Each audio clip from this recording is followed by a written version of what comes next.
What's going on? What's going on? Just want to say to everybody, whoever celebrates Merry Christmas, I hope you had a wonderful, healthy, loving Christmas. Everybody else who celebrates Hanukkah, Kwanzaa, really just like to celebrate Christmas for what it really is, the reason for the season. And I think a lot of us has got for the real reason why we have Christmas. So with that being said, I already have my first guest up here, which is in the um back room. So I'm gonna go ahead and bring him up. Um, how you doing, DJ Steve? You're on mute. You're trying to say something. That I All right. So while he's trying to get, you got it.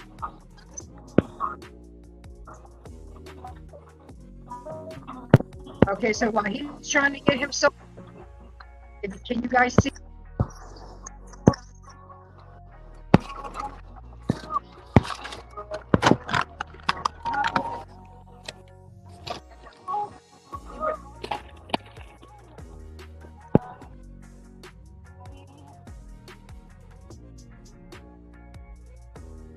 Are you there?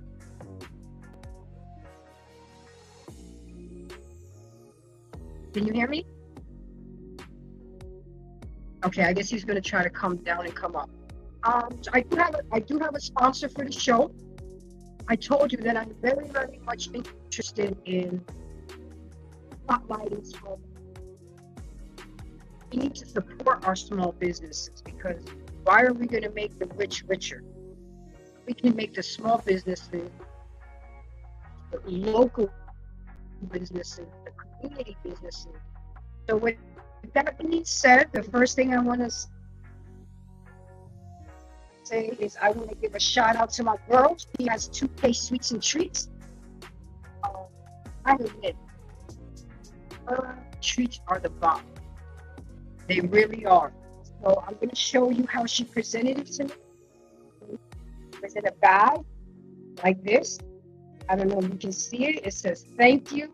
It's in a cute, pretty, pretty bag. And then she asked me, so I like to eat. I'm like, if it has to do with sweet,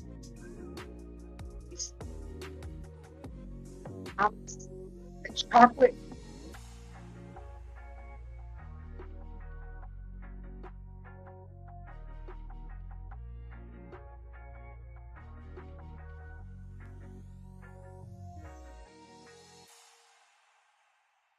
I mean, I I couldn't wait. I had to taste something.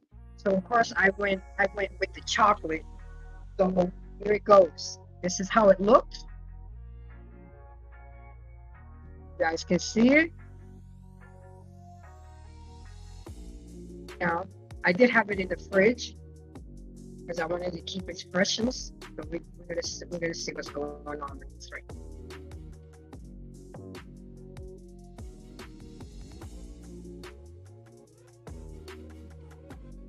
Yeah, yeah.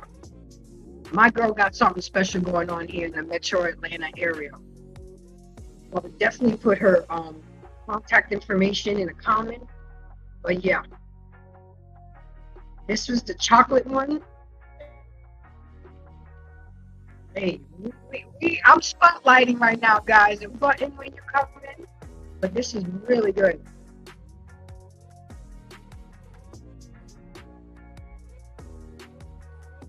And anybody who knows me knows that I love sweet because it is what it is. But I would definitely I'm gonna drop her link. Please go check her out. She's on all the platforms. She is in the Metro Atlanta area, and you would get the phone number and everything. I would drop it throughout the course of the show. So with that, let's start. We're gonna talk about tonight. weeks ago. I didn't have a show last week, and part of my absence, it was just too hectic with working overtime, the holidays. It was just too hectic. I know a lot of my gracious chick have been with me, and I really appreciate those that go above and beyond to just shoot me a text and be like, "You good?" Emails, and getting show ideas. You guys keep it coming. There's a lot of great things to come in 20.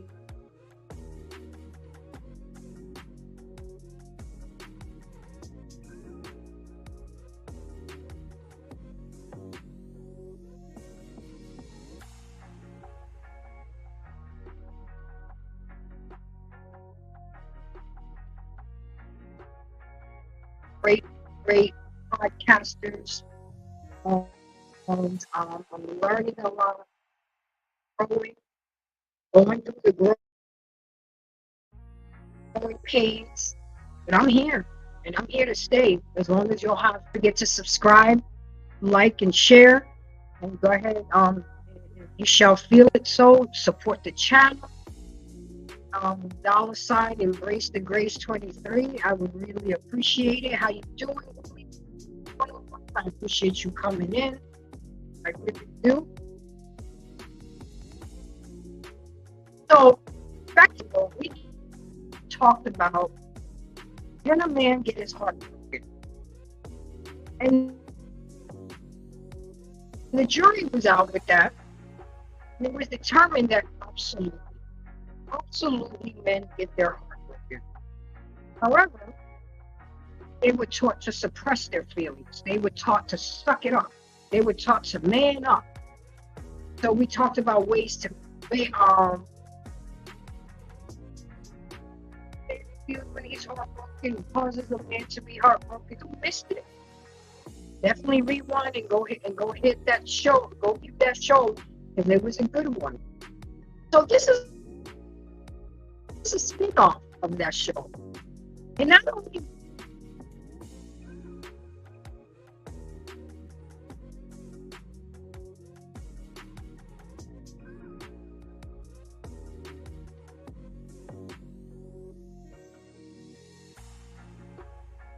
on here to talk about heartbreaks and relationships, I wanted to apply to toxic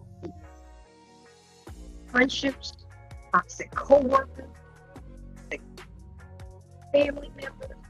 We're going to leave the old in the past and move forward with the new in the future. And in order for things to change, we must make change. And one of the most important things that I've learned is detaching myself and mostly detaching myself from toxic people, toxic situations, circumstances, relationships, friendships, whatever the case may be. We need to attach ourselves to these things for the better mental health. Because it's important. Because if we're not at peace, if our spirit is not at ease and settled, we're not going to be comfortable. We're going to be a ball of anxiety. Let's see if we can try with DJ Sting again. DJ Sting, you there? Yeah, hello. Can you hear me now? Yep, I can hear you now. How you doing, sir? I'm here. I'm here. Okay. So I'm just doing my introduction, okay? So with that being said, to all my listeners, we're going to be talking about emotional detachment. We're going to be talking about 5 healthy steps that we can take to emotionally detach ourselves from our heartbreak, our relationships, toxicity in people, and co-workers, family members. How you doing, Simon? Hey, coming in the like button. I would really appreciate it. It's a new year, guys. Let's leave those toxic people out of our circle. That bad energy, that negative energy. So let's, in fact, first talk about is what is emotional detachment. Emotional detachment refers to a disconnect or disengagement from feelings of a person, situation, circumstance, relationship. We have to learn to emotionally detach ourselves. Now, besides a heartbreak and a breakup, it doesn't mean that you're abandoning or you stop caring for that person or the situation at hand. It just means that you're taking a step back to evaluate and reevaluate how the relationship, circumstance, or situation is affecting you and your mental health. So, with that being said, DJ Steve, what do you have to say right now about emotional detachment? The emotional, you gotta learn to control the emotional. With females are so emotional more than males, and I see this with a lot of females. Mhm. Like the small stuff you say, they're going their feelings, or they're going, get emotional. The female emotional is so strong. I still cannot understand that why. Why female emotion is so strong more than a male? Why?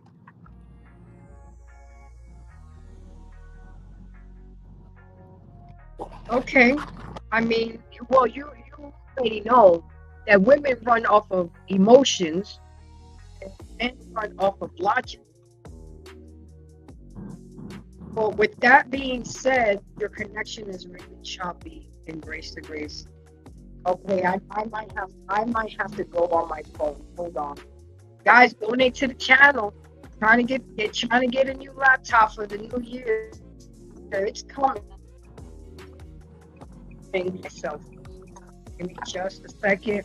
And when you guys see me looking up, my Jets are playing right now. Thursday night football. So I got a lot of things going on, but I did not want to not do a show because of football. That's not cool. When I didn't do a show last week, so I had to do what I got to do. Oh, and another thing I want to tell everybody is that I will be on more. I will be coming in on doing more shorts, more streams, more lives because people are asking for it, and I get it. I get it. Once a week is not enough. Okay, hold on, let me see. All right, give me just a second, guys.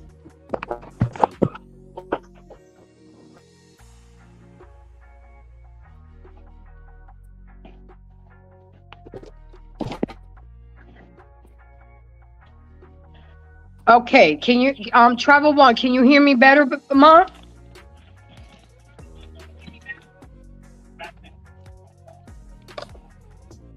Because if it's choppy, I'll just go through my phone.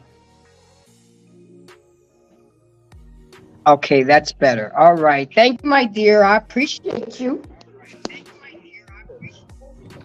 Okay, let me see if I can connect to the Bluetooth. All right. Smitty is back there. Let me get Smitty there.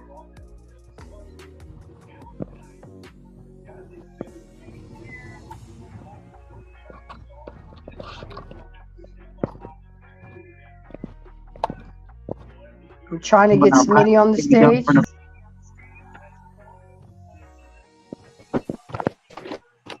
Oh no, Cleveland already acting up.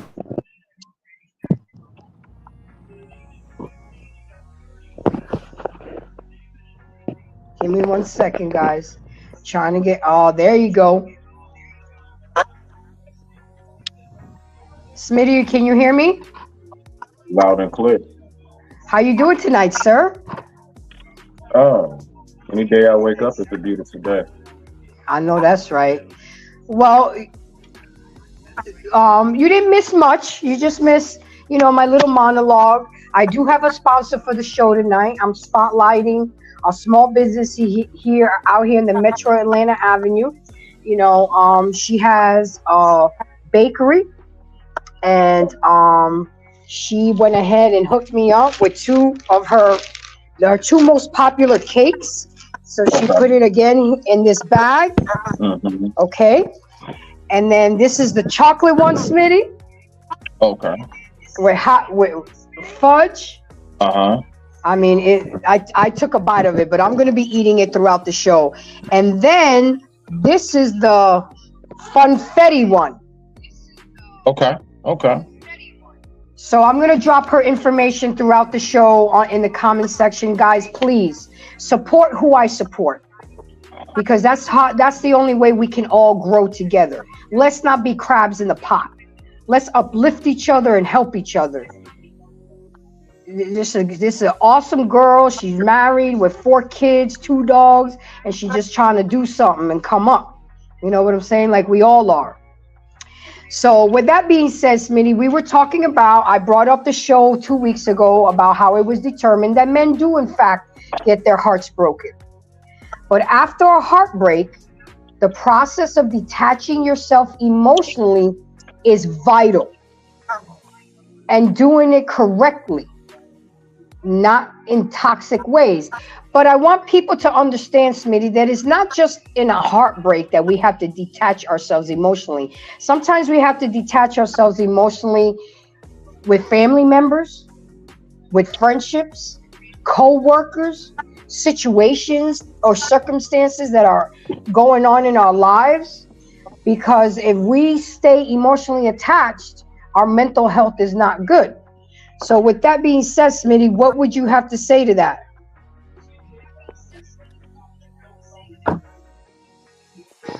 Coping with mental health issues. No, emotional detachment and doing it the right way. Shit. Yeah, I'm gonna be real, Grace. I mean, at least, I mean, I'm not a clinical nothing. I'm not board certified and shit. And Um, that's a good disclaimer. We need to all say that we are not certified, we are not licensed, we are just expert in life and experiences. Go yeah, ahead, Smith. yeah, respect. From my experience, that's a case by case, Gracie. Um, Fact is, I mean, we could say what people should do, but not everybody move the same. Um, Absolutely. I mean, I can just speak for myself on that. Um, Emotional, separating from the emotional attachment. Let's say I would treat this just like they would tell addicts to do their vice, right? So let's say, for example, every day at a certain time, you're used to having some drinks at the bar. You get off of Okay. work at a certain time, you go to the spot, you see your usual people saying hey to everybody, and you sit down, you get your drink, right? One thing that recovery tells you is that whenever you are going to, whenever you're going to like stop doing something, you have to replace it. So With you can't something just else. get off work. Yeah, you can't just get off work and just be like, I'm not going to the bar today, but you have nothing else planned. You have to occupy yourself. So I would say, believe it or not, that would be a time where a positive distraction would definitely be something that I would go with. You have to replace it. Anything that you're gonna stop, if you used to talking to somebody, you have a breakup or something, you used to, man, you better think of something that, I don't always mean a person, y'all, but just activity wise, something that you do. And that's why it's very important, again, I always speak about to know yourself. Because when you know yourself, you also have a better way of gauging not just other people's interactions with you, but your interactions with yourself. I digress. My mic is muted. Rock out, Gracie. And you know what? I wouldn't have said it better, Smitty, because you're absolutely right. You got to turn a negative into a positive. You know, and one of the best ways to turn over a leaf, guys, is the new year's coming in. Reevaluate your life. See the things that you don't like, see the things that you want to change, and determine how you're going to change them. And that's important. But you have to trust the process. So we're going to go over the definition one more time. Emotional detachment refers to the disconnect or disengagement from feelings of that person, situation, circumstance, or relationship. Now, besides a heartbreak or breakup, it doesn't mean that you're abandoning or that you've stopped caring about that person, situation, or circumstance. It means that you're taking a step back to evaluate and reevaluate how the relationship is affecting you and your mental health. Sometimes we allow situations and circumstances in our lives to consume us. And stress eats at our body from the inside out. So we have to release that. And there's a lot of different outlets. You know, we can get into it and talk about it all night. But you have, like Smitty said, you have to know yourself. You have to know what you like. Like, I'm going to give you guys a perfect example. I want to get started in a gym and I want to start exercising more. But I thought of what is going to keep me motivated so I can keep doing what I'm doing. I love music. I love dancing. So I Googled a place where you can go and exercise and dance at the same time.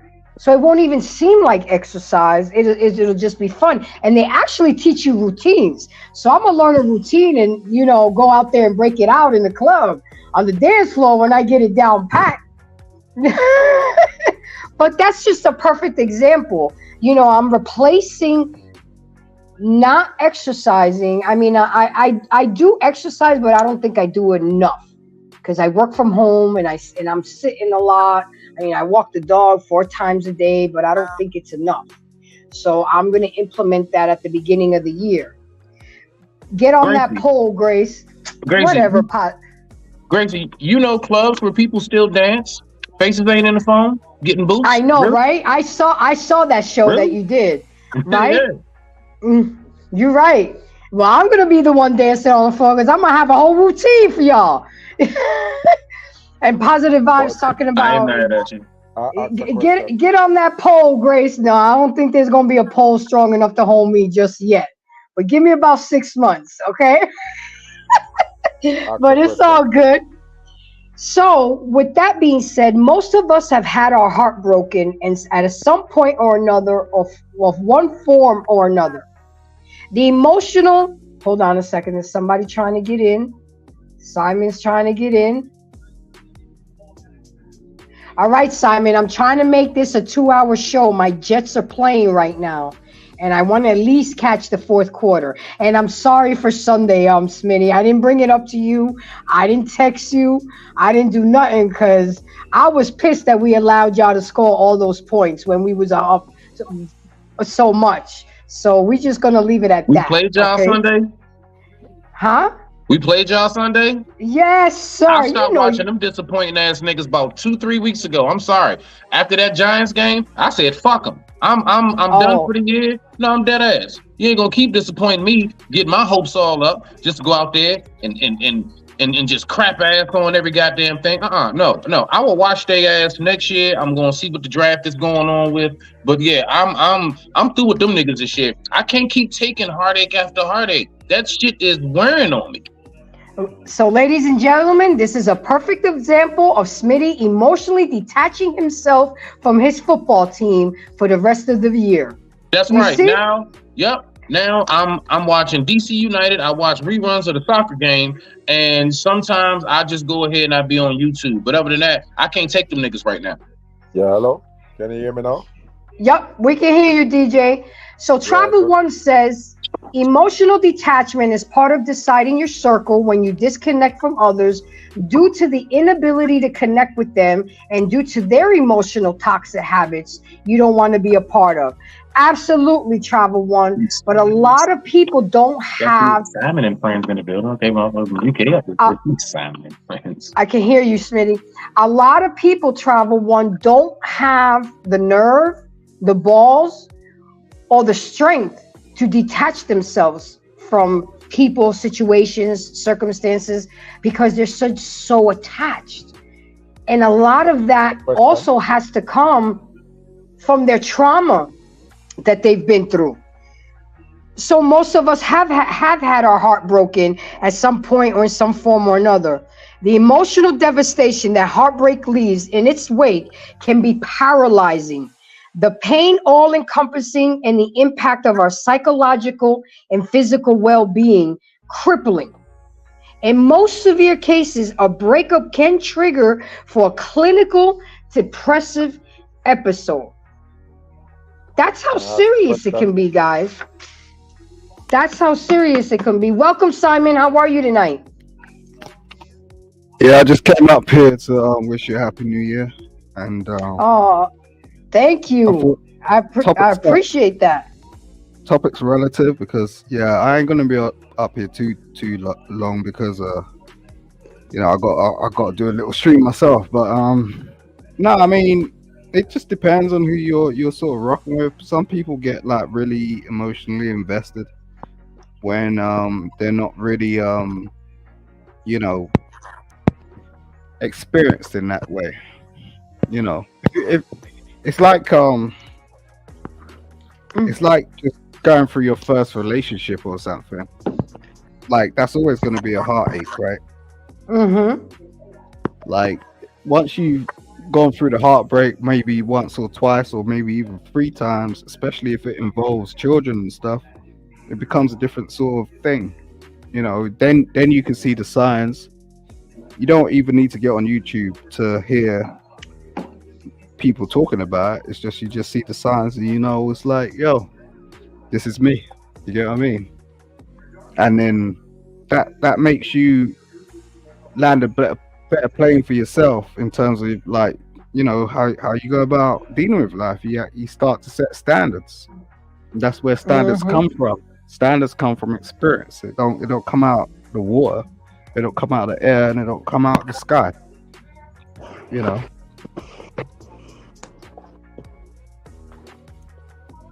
And you're right, Simon.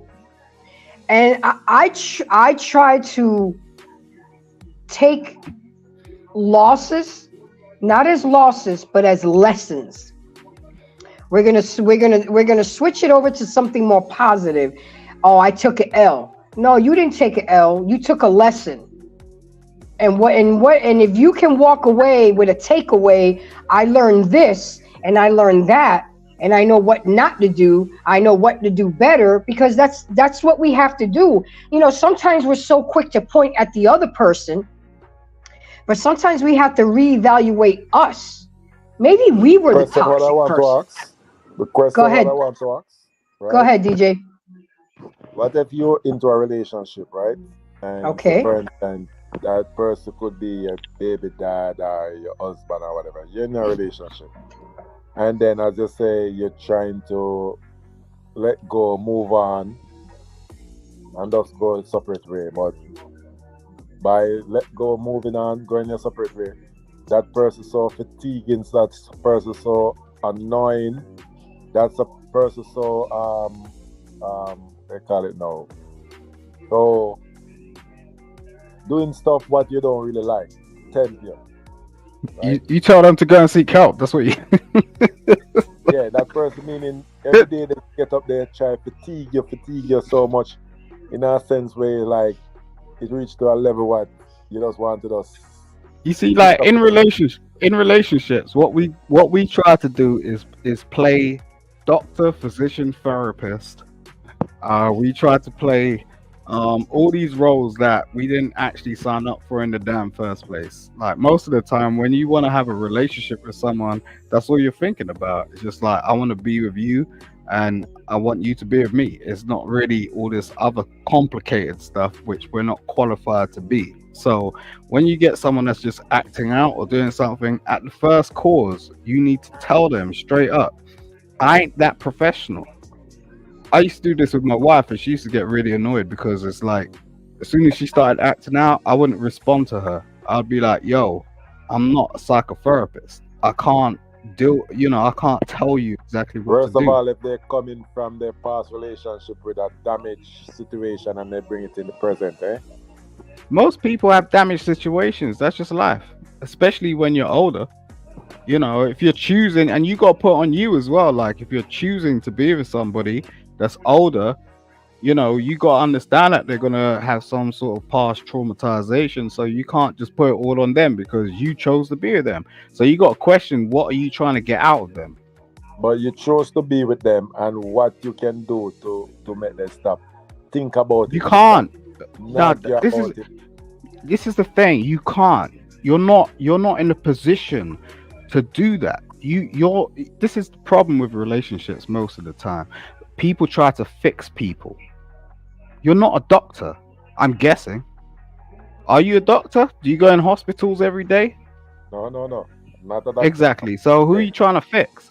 A You know, doctor so will who you trying to fix? Because you can't fix people. Like, that's just a baseline. You And can't fix even people, Simon, but you but can't. we do have the individual power to influence, and sometimes a person's influence can lead to that person self-fixing themselves, and or at least reaching out to the channels necessary to get the proper help. So no, I mean, you're absolutely right. I'm not even disagreeing, but we do have the power to influence, my brother. I digress. My mic is muted. Rock out.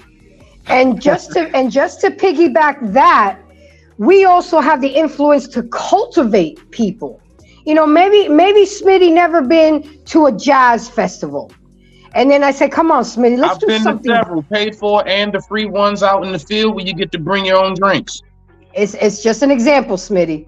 Let's say he's going through a bad situation, and I'm like, you know what? Let's just get away. Let's go do a jazz festival. Let's go have a picnic on the beach, and just do something different to ease his spirit. And that might just open up his channels and his spirit. And you're right, Simon. We're not responsible for fixing each other. We can help you unfold the crap in your baggage and put it away, but ultimately it is that person's responsibility. You can lead the horse. That's it. Yes, but we can't make it drink. That's it. All right, I'll give you an example. Right? Have you ever been to a hotel and reviewed it? Yes. So you have an expectation, right? Like you'll have like this sort of preference. So it's like, let's say you're with your dude or your partner or whatever. Oh yeah, we want to go on holiday, we want to have a break. Everything's cool, all that sort of stuff, right? You book this place. You've never been there before. You might be in another country. Never been to that country before. You don't know the culture. You don't know how they speak. You don't know what to expect. But it's an experience. It's an experience, right? Okay. So now you get there.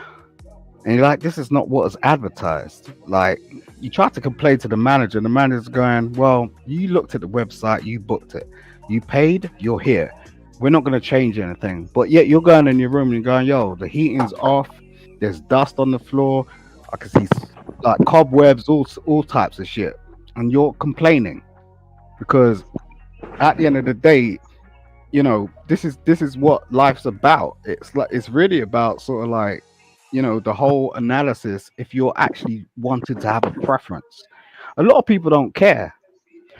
This is why we have this situation where men will get with any type of woman, because like they will walk into the situation and assess the whole situation, see what is going on. They will see all the discrepancies, and they will still bust her down. They'll still be like, yo, Not me. and yo, what's up? And like, it'll be like they won't tell her though, but she will feel like, oh, I did everything to impress this guy, and this guy's really into me. Do you get what I'm saying? And then they'll walk out. Yeah, and then but the woman will be straying, like, you're straying away from the topic. Let I ask you a question. Have you ever been with somebody who are bipolar? This moment they're good, calm, and the next moment they're acting crazy. You try. Wait. Well, okay. I'm gonna hop off. I don't like when men tell me what to do. I'm sorry, man. I don't know who you think you're talking to. I'm sorry. No, I'm just asking you. I'll pause, man. Jesus Christ. No. Okay, it's not that serious, guys. We're just having a conversation. Let's settle down with the testosterone, okay? But at the end of the day, It is not our responsibility to fix people, but like Smitty said, we can influence people. We can change mindsets. We can introduce them to new coping skills. Like I've been to therapy. I've put the work in. And if I get with somebody where they need help, I can apply what I've learned with them if they're open to it. So with that being said, let me introduce the third piece to the trio, to the intelligent, embracing Smitty's corner. How you doing, fam? Grace, what's going on? Hey, your camera look great tonight. You know what I mean? You're moving and grooving. I see you, girl. You know what I mean? I see you. I love No my 7 second. No 7 second. I know what's good. DJ Sting, what's going on? All my people, my whole crew up in here. You know what I'm saying? Got the whole crew up in here. You feel me? Well, my girl Travel One kept it real with me and said my shit was choppy, so I had to get off the laptop and get on the phone. You know what I'm saying? That and I appreciate it. Okay. Well, we gonna get you a new setup. Remember we talked about that. It's in the works, dog. I just need 26 more subscribers to hit that 500, and that's my goal for the rest of the week. So just to bring you up to date, so I have a sponsor of the show, and it's 2K4 Sweets. I got my girl here in the Metro Atlanta Avenue. She's got a bakery. She is from home right now, but I'm trying to make her grow. So I'm trying to help her grow so she can expand. So I actually tasted it. This is the chocolate one. They come in nice, cute little jars. She gave me a cute bag, and so it is the bomb. I've been eating it throughout the show. So if you see me, this is the chocolate one, and this is the funfetti one. So I'm going to drop her information throughout the show so you guys can go check her out, follow her, and all that good stuff, especially if you're in the Metro Atlanta area. But she does deliver. You got to have a $50 order or more to ship out her treats. So we're talking about... only thing, real quick, Grace, that scares me when you showed it to me, because I was saying to myself, see, my retarded high ass one day may accidentally scoop into one of my Yankee candles because I mixed it up with the cake. And so I thought you was holding up a candle at first, but nah, that's sweet though. I like that. You know, that's different. But I'm like, man, I got candles that look like that. I got to separate some shit. But go ahead though. I got my mic is muted. Well, Smitty, this will be in the fridge. Your candles are usually on your nightstand or your kitchen counter. That's true. That's true. If you got a candle in the fridge, then we got bigger problems than that. We do. I need to put the weed down at that point. You smell me now? No, just slow it down. You ain't gotta put it down. Just slow it down. So we're talking about tonight emotional detachment, because 2 weeks ago, we talked about how men do go through heartbreaks, but the process after a heartbreak is emotionally detaching ourselves from that person in that relationship. But I'm trying to take it a little bit further. There's sometimes that we have to emotionally detach ourselves from coworkers, the raggedy ass family members that are a cancer to the family, situations and circumstances. So with that being said, so what say you on the topic thus far? I know you just got in here and you haven't heard much, but what you got to say? Grace, what he do, girl? What he do? What did he do, girl? Wow! See, I hate my brothers. They know me too well. But anyway, we'll leave that for the back chat. Look, I know when you say something, but you be really mean, and when you be saying something, you can't fool me. Smitty be doing the same thing. Y'all Scorpios cannot fool me. I be knowing. My uncle's a Scorpio. He raised me. I already know how y'all are. Know what I don't know what you're talking about, Willis. Y'all gonna say it, and it is what it is.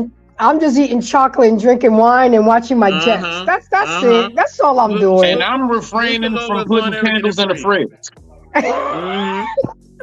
And Simon and Sting are gonna stop getting each other, and we're gonna all talk like adults. Okay. No, DJ, that's just Simon's character, DJ. That's just him, bro. Don't just. I swear on life, bro. We've seen way worse. Way worse. Simon, good man. I don't have a problem. Say whatever. No, I recognize. I got we good. houses in Jamaica, bro. I know But the how it goes. Don't the, worry about it. the question what I were asking about, right? If you ever anybody on the show right now, buck up in someone who are bipolar. This moment they try to please them and they're good, and the next moment they're crazy. Yeah, That I get question that. goes for you too, Grace. Like if you Mike's ever buck yo, up a Mike's bipolar wife guy.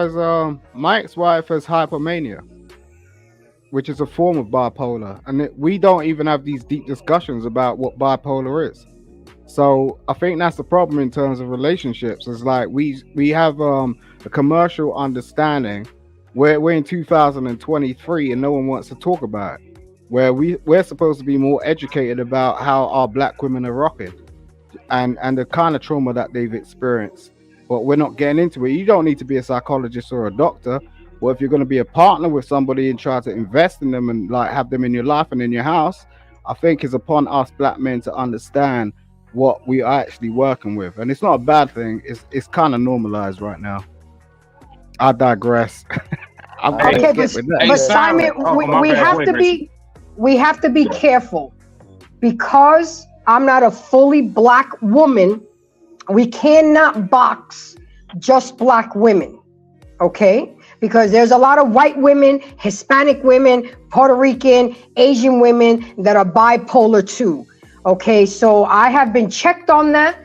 I sat in it, and you know, people that didn't like me are now warming up to me because I make changes. It's just not melanated community that there's issues. Do we have a lot of issues in our melanated community? Absolutely, but it's not the only community that has issues. So I agree with what you're saying, but we just cannot box the black woman because it's Can I not can I fair. can I rebuttal on what you're saying? Of course, of course. I totally appreciate what you're saying, and that's a really good and fair statement.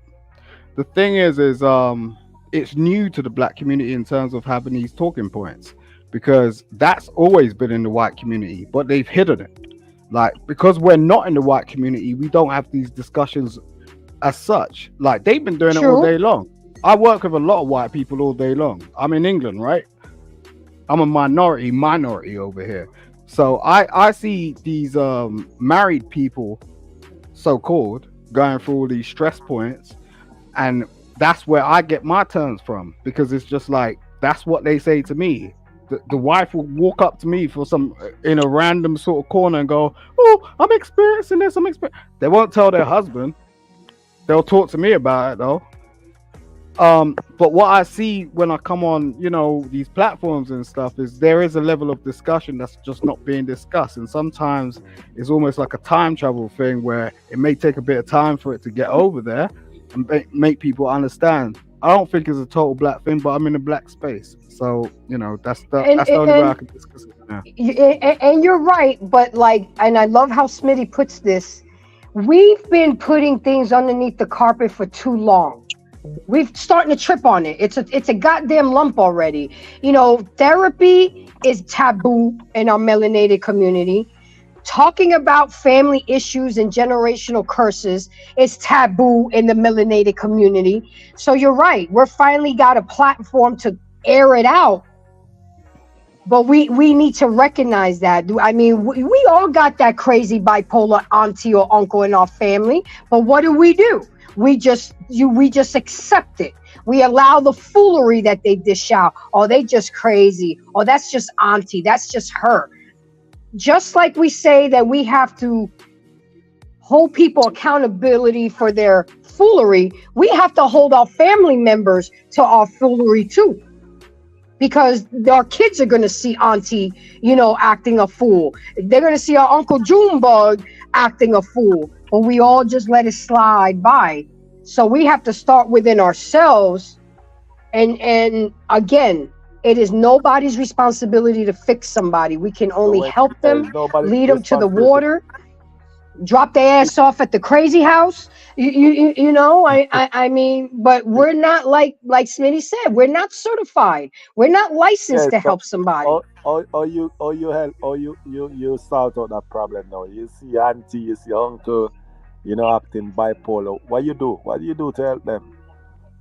Well, can I say this real quick about that? All right, I want us to think about this, right? So, all right, we're talking about bipolar disorder, right? Okay, that's the fluctuation of emotions, one way at this moment, next way, another. Okay, cool. The thing about these discussions with our community that's so like is the people who it don't affect, they don't give a damn about it. God damn it. Sorry, Okay. they just scored. The people that it affects, they don't give nothing. They don't give two F's about it, right? And the people that it does affect, I mean, they may be with you one day, but they bipolar negative, so they may turn around and hate you the next. See, so it's like the people that it does affect, they not in the headspace to listen. The people who actually can possibly make a difference on that type of thing, because it don't affect them. Like, nigga, I wasn't one of those special ed. I don't have ADHD, bipolar. I don't go through none of that. I, for the most part, walk through life. I've had my ups and downs, but I walk the straight and narrow. Those people don't care. So that's what it is. It's not even that they don't want to, is that they just really don't, that's just not their world. They don't give a shit about that. I digress. My mic is muted. Rock out. So, fam, what you got to add on this? Y'all about to say, I'm about to answer the initial question now. Go ahead.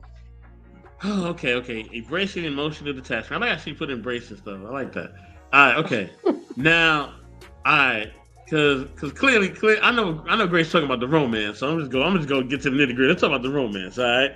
Now listen, okay.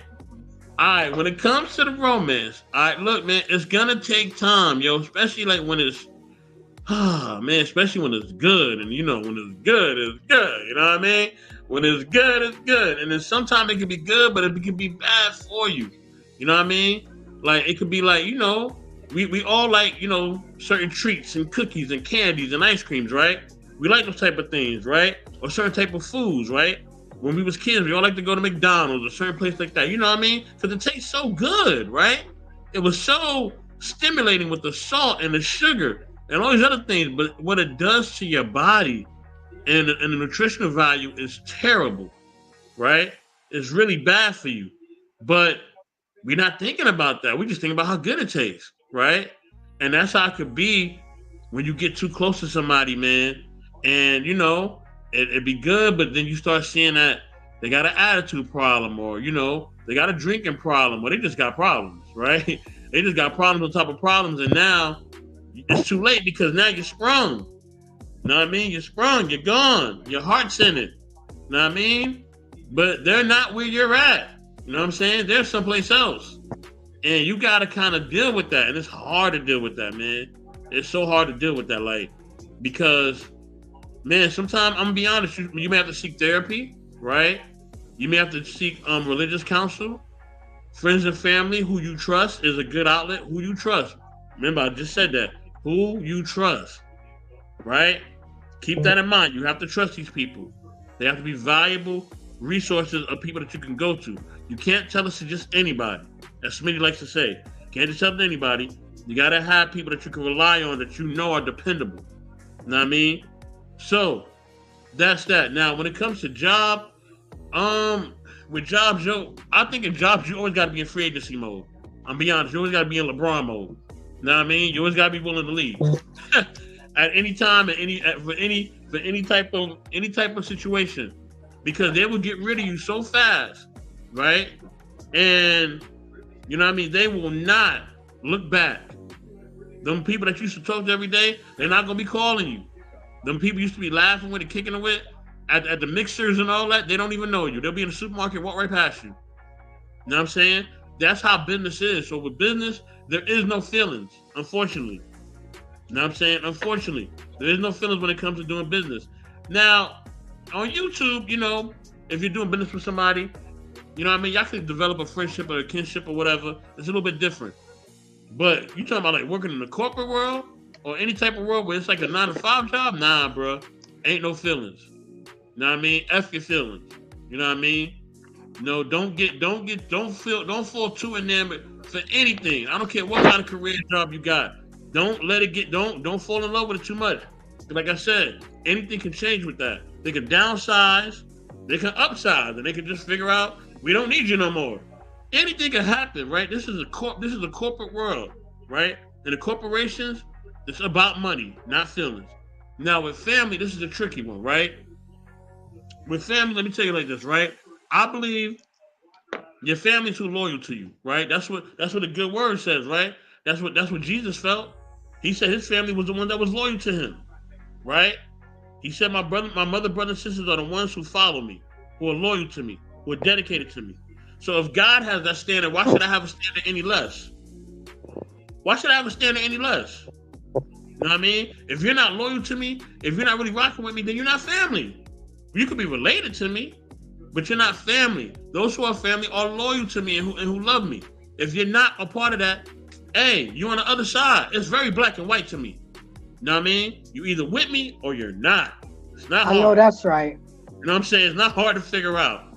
And when you're with me, I know you're with me. When I'm with you, you know I'm with you. You know what I mean? Because I'm going to show you that I care. I'm going to call you, check up on you. I'm going to give you stuff. I'm going to feed you, clothe you. You know what I'm saying? You know what I mean? We're gonna have a good old time. You know what I mean? Sip some wine, whatever. Hey, you know so, I mean? can I ask you out, something? whatever.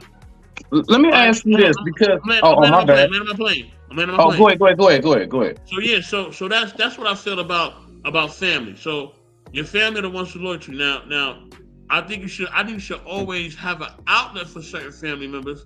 Like when it comes to like your parents or your siblings, or maybe there was a cousin or something you grew up with and they like your siblings or whatever. Yeah, or auntie or something like that. Yeah, you kind of give them a little leeway as much as you can, or as much as you can handle. But even that has a line, okay? Even when it comes to your parents, even that got a line. Hate to say it, but I gotta say it. The parents sometimes gotta get a stiff on them. I'm sorry to say it, but they have to sometimes. So yeah, that's all I gotta say. Go ahead, Smitty. Hey, I wanted to ask you this because it's funny you say that, and I don't care, anybody else can answer too, whatever. So what's your take on people who hit you with the whole like, you know what, we just need a break? So you dating somebody because you say, because I agree, if you with me, you with me, like, you know what I'm saying, like, and if we down, we down. So do you believe in like people taking breaks, like even marriages, when they take like separational breaks and stuff? Or do you believe you thug it out until the wheels fall off? I digress, my mic is muted. Wait, before you answer that question, let me put in Gary D. How you doing, Gary? I'm good, Grace. I'm good. Happy holidays to you and everyone. Gary, what's good, brother? All good, all good. Same to you, my dear. So, real quick to bring you up to speed, a couple of weeks ago we had that show about men breaking their hearts. So this week I'm taking it to the level where after the heartbreak, there comes the process of emotionally detaching yourself from that person and that relationship. But I'm taking it a little bit further, Gary. It's just not about the heartbreak and the relationship and that person. You sometimes will have to detach emotionally from coworkers, your job, your kids, a friendship, a family member. Would you agree to this? And what would you have to say about it? And by the way, before you answer that, I'm about to taste a funfetti cake. It's really cute with sprinkles and everything. So I'm about to dig in. Go ahead, Gary. May I answer Smitty's question real quick before Gary go? Can I answer it real quick? Absolutely. Go ahead. My bad, Gary. I just want to answer this real quick. Now, my thing is this, right? From what you're saying, like I think in marriage, sometimes in marriage you may need a little break, man, because marriage is forever. So sometimes you may need a little time to get your mind right. And you know what I mean? Y'all may need a little bit of counseling or whatever, and y'all may have to get it back going again, because marriage is a long-term thing. You know what I mean? It's a process. So sometimes, yes, we may need some time to kind of, think about our kids and our future and all that. You know what I mean? To kind of, What does that break look like, Soap? Are y'all still in the same house? Like, do y'all go get separate places? Like, how does that work? Maybe you're not in the same house for a moment. Maybe you at a family house. You at a family house. Y'all not leaving each other. Y'all just need to kind of figure it out, right? And that's okay. That's okay. I don't see nothing wrong. I don't see nothing wrong with that in marriage. Now, if we're not even married yet, and you want to break, nah, you gotta go. You gotta get out of here. You gotta go. We ain't even getting nothing yet. We ain't even do nothing yet. Like nothing happened. We haven't even. We ain't even ready. We're not even in the game yet. The I game can ain't get even with you. start. I can We're get in the with you on that. preseason. We ain't Listen, even in any the break? game yet. You want to take a break? All right, we're gonna take a break. All right, go break yourself up out of here. Straight up. Hello, You already hello. showed me Any we break? didn't. This ain't gonna work. That's all I gotta say. Any break? Any break? Any break. Take in marriage. Prefer you have an open relationship. Because you're taking a break, you're going out there, you're messing around with somebody else. So any break take, have an open relationship. That's what I see. I agree, bro. Because that's the first thing I'm thinking. I don't agree with it because I'm like, well, what if during that break, Mister, roll out the red carpet or Mrs. Roll out the red carpet come along? Then like, nah, because I think that's a dangerous place to be in, out in the wild, if you want to say again at that moment, because that's what they call catching someone on a rebound, right? That's what the Yeah, whole catching open them on a relationship. rebound come from. So Open But I digress. My relationship. mic marriage is is muted. forever though. Marriage is forever. You know what I'm saying? And in any Yeah, relationship open that's a relationship is forever forever bond, too. and any relationship that's a forever bond, sometimes you know what I mean? You feel like I want to be around this person sometimes. That happens, it's life. My So grand. Oh, look, good. it happens. Hold on, let me say this, Smitty. It happens with Good. our own parents. Our own parents, we want to take a break from some time. And they brought us in this world. You know what I'm saying? No, you're not Any married to your parents. That don't count. That's not the same. No, I'm just saying any type of bond where you with where you have a forever bond. It could be with God, your parents, or your spouse. You get tired of that person sometimes.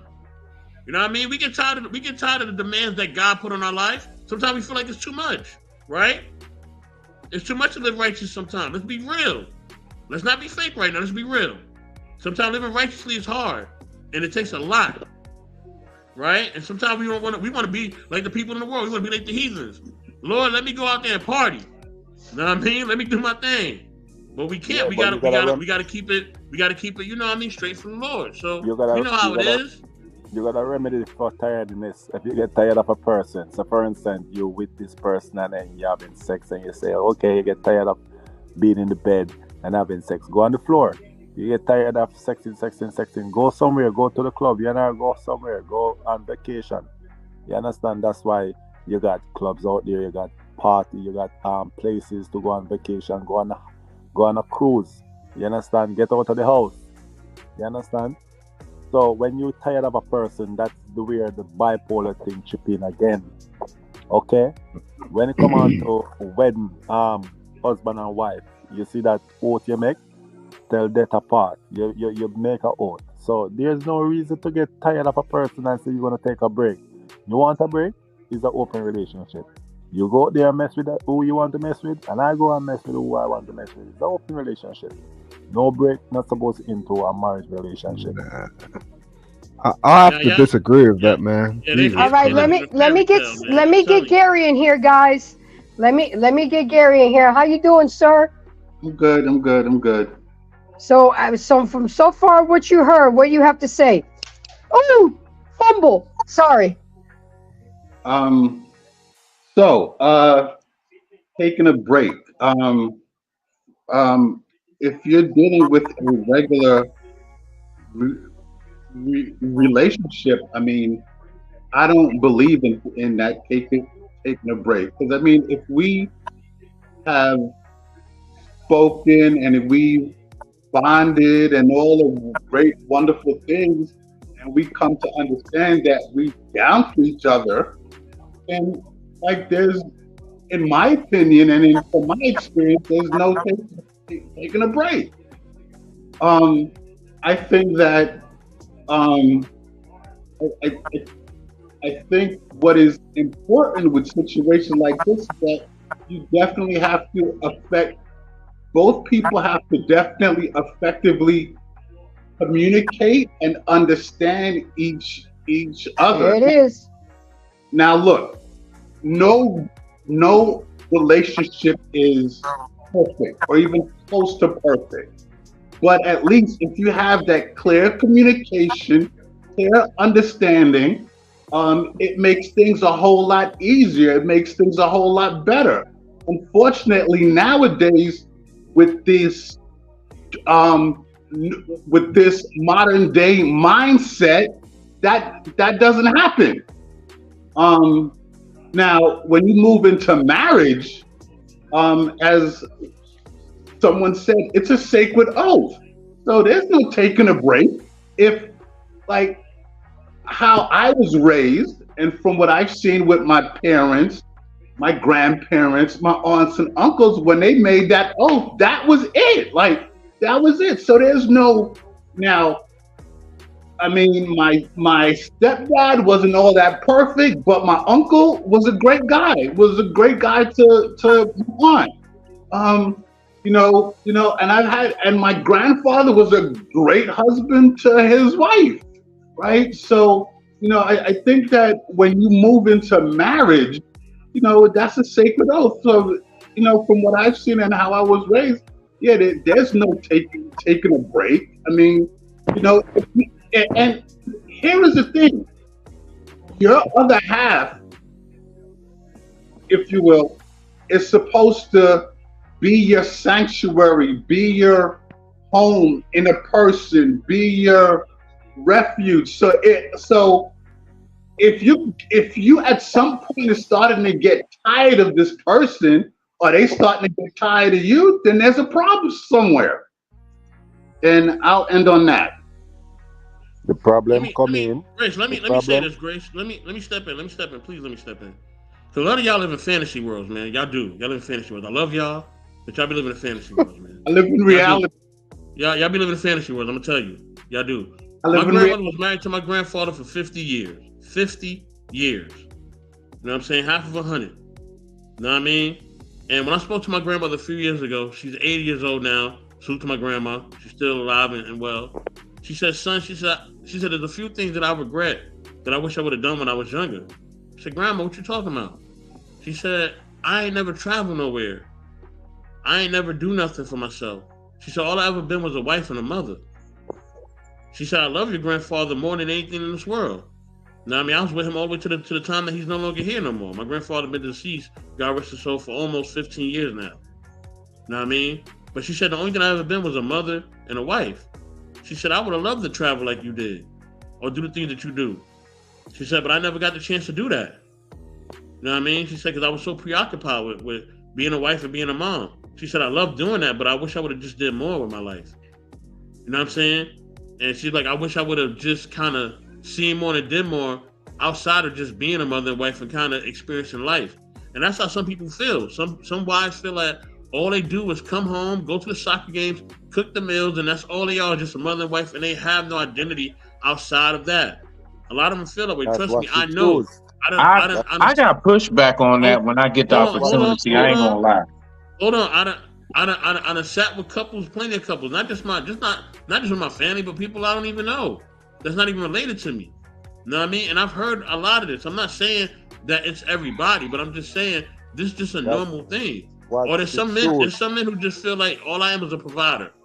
All I do is just provide. All I do is work. I don't do In a, nothing else.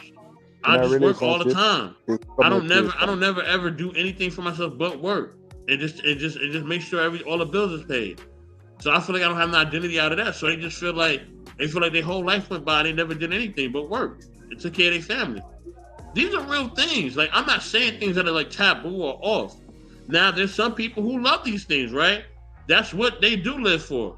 Like they don't look for nothing else. They enjoy family to the full and they're happy with that and that's great. You know what I mean? I'm not knocking that. You know what I mean? But I'm saying a lot of people feel otherwise as well. And there's nothing wrong with that either. You know what I mean? And I think All I right. think to be honest with you, I really think that people, you know what I'm saying? I think people kind of feel more what I'm saying as far as just going through the motions because I've seen it. I've seen it like with my family, like I said, I've seen it with other people who've been married too. Like you know what I mean? Because I'm in that category as well. So I've just seen a lot, man, and just me seeing a lot. I'm telling you, it gets I real. see that too. I see that too. But you know where the boring part come in and the part say, okay, I need a break, is when, so for instance, a female, she got a friend out there, a female friend, and she see her friend doing stuff, she want to do it too, right? She got a friend influence her, hey, come go out, girls' night, and they go out and friend meet a guy, she want to try something too. Friend doing a threesome, she want to try too. So she come home to the husband and say, "Hey, I need a break now. I need a break. I want to try." That's where cheating come in. That's where females, and it go both ways. Just like man to man come home and, "Hey, babes, I need a break." Yo, You yo, understand? brother, why do you even allow your woman to do that? Like, No. You give your woman space. You say, for instance, you're married to your wife, and no, she goes no, no, you, girls' no, night. no, it don't work like that, bro. Uh-huh. Like, I was in a whole relationship, and I had a child with a woman, and she used to turn around to me like and go, "Yo, I want to go out and start flexing on the weekend," and leave me with a child, and I'll be But you like, have "Why to are you give her doing a that?" space. Give her a space, man. She go enjoy herself, just like how you Nah, want to that get ain't your space. space. That's not space. That's exploration. There's a difference, bro. No, but you cannot cloak up. You cannot cloak up a person That's in a house. exploration. That's not space. No. Space is It's just like what he just said a while ago. You got people live their life just from work to home, and as what he say, grandmother does believe in just being a wife and a mother. She don't go nowhere. She don't whatever. You understand? I believe you. that a couple supposed to go out, enjoy themselves.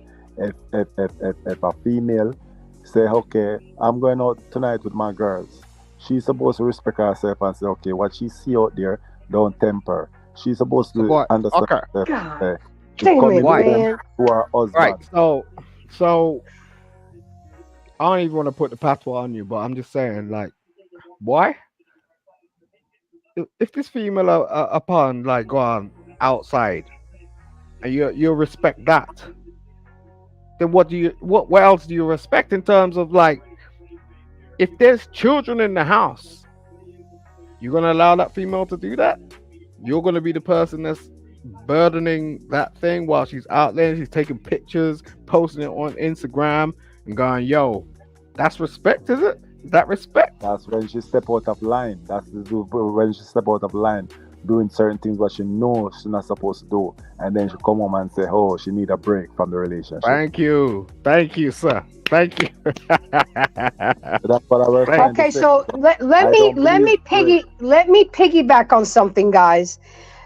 I think that the mistake that we do a lot in relationships is that we lose our individuality. Okay? We try to be so into that person that we stop being who we are.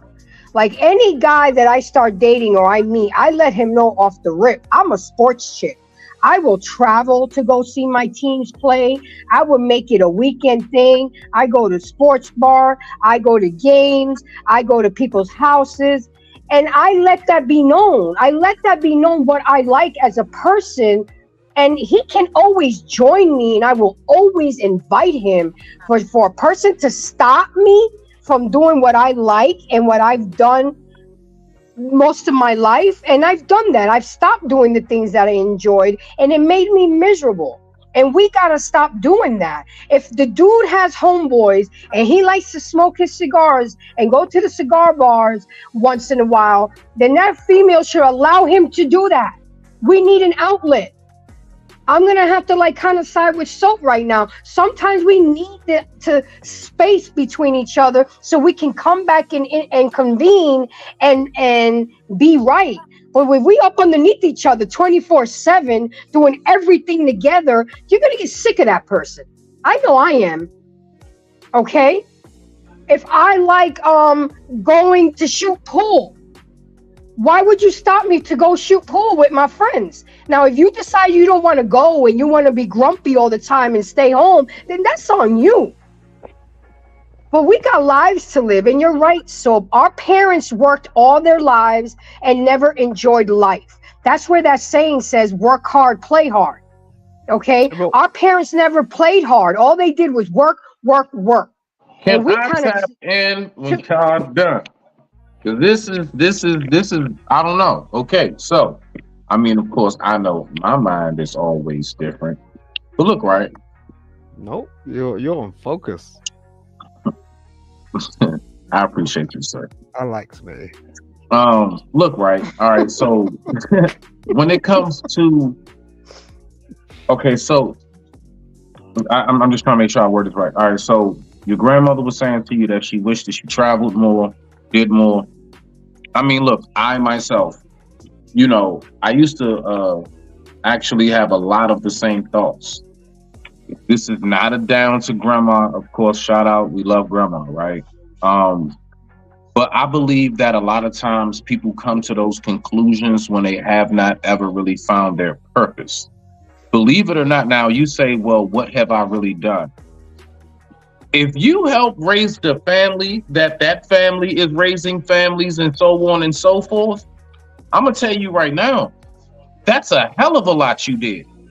Holy So only thing I'm saying is, on that piece right there, like I get it. I get it. Like I've traveled a little bit, around here. I've only been like one or two places out of the country, but I haven't really like been around. But I'm gonna be honest with you, part of also our purpose is recognizing where you're guided and where you're not.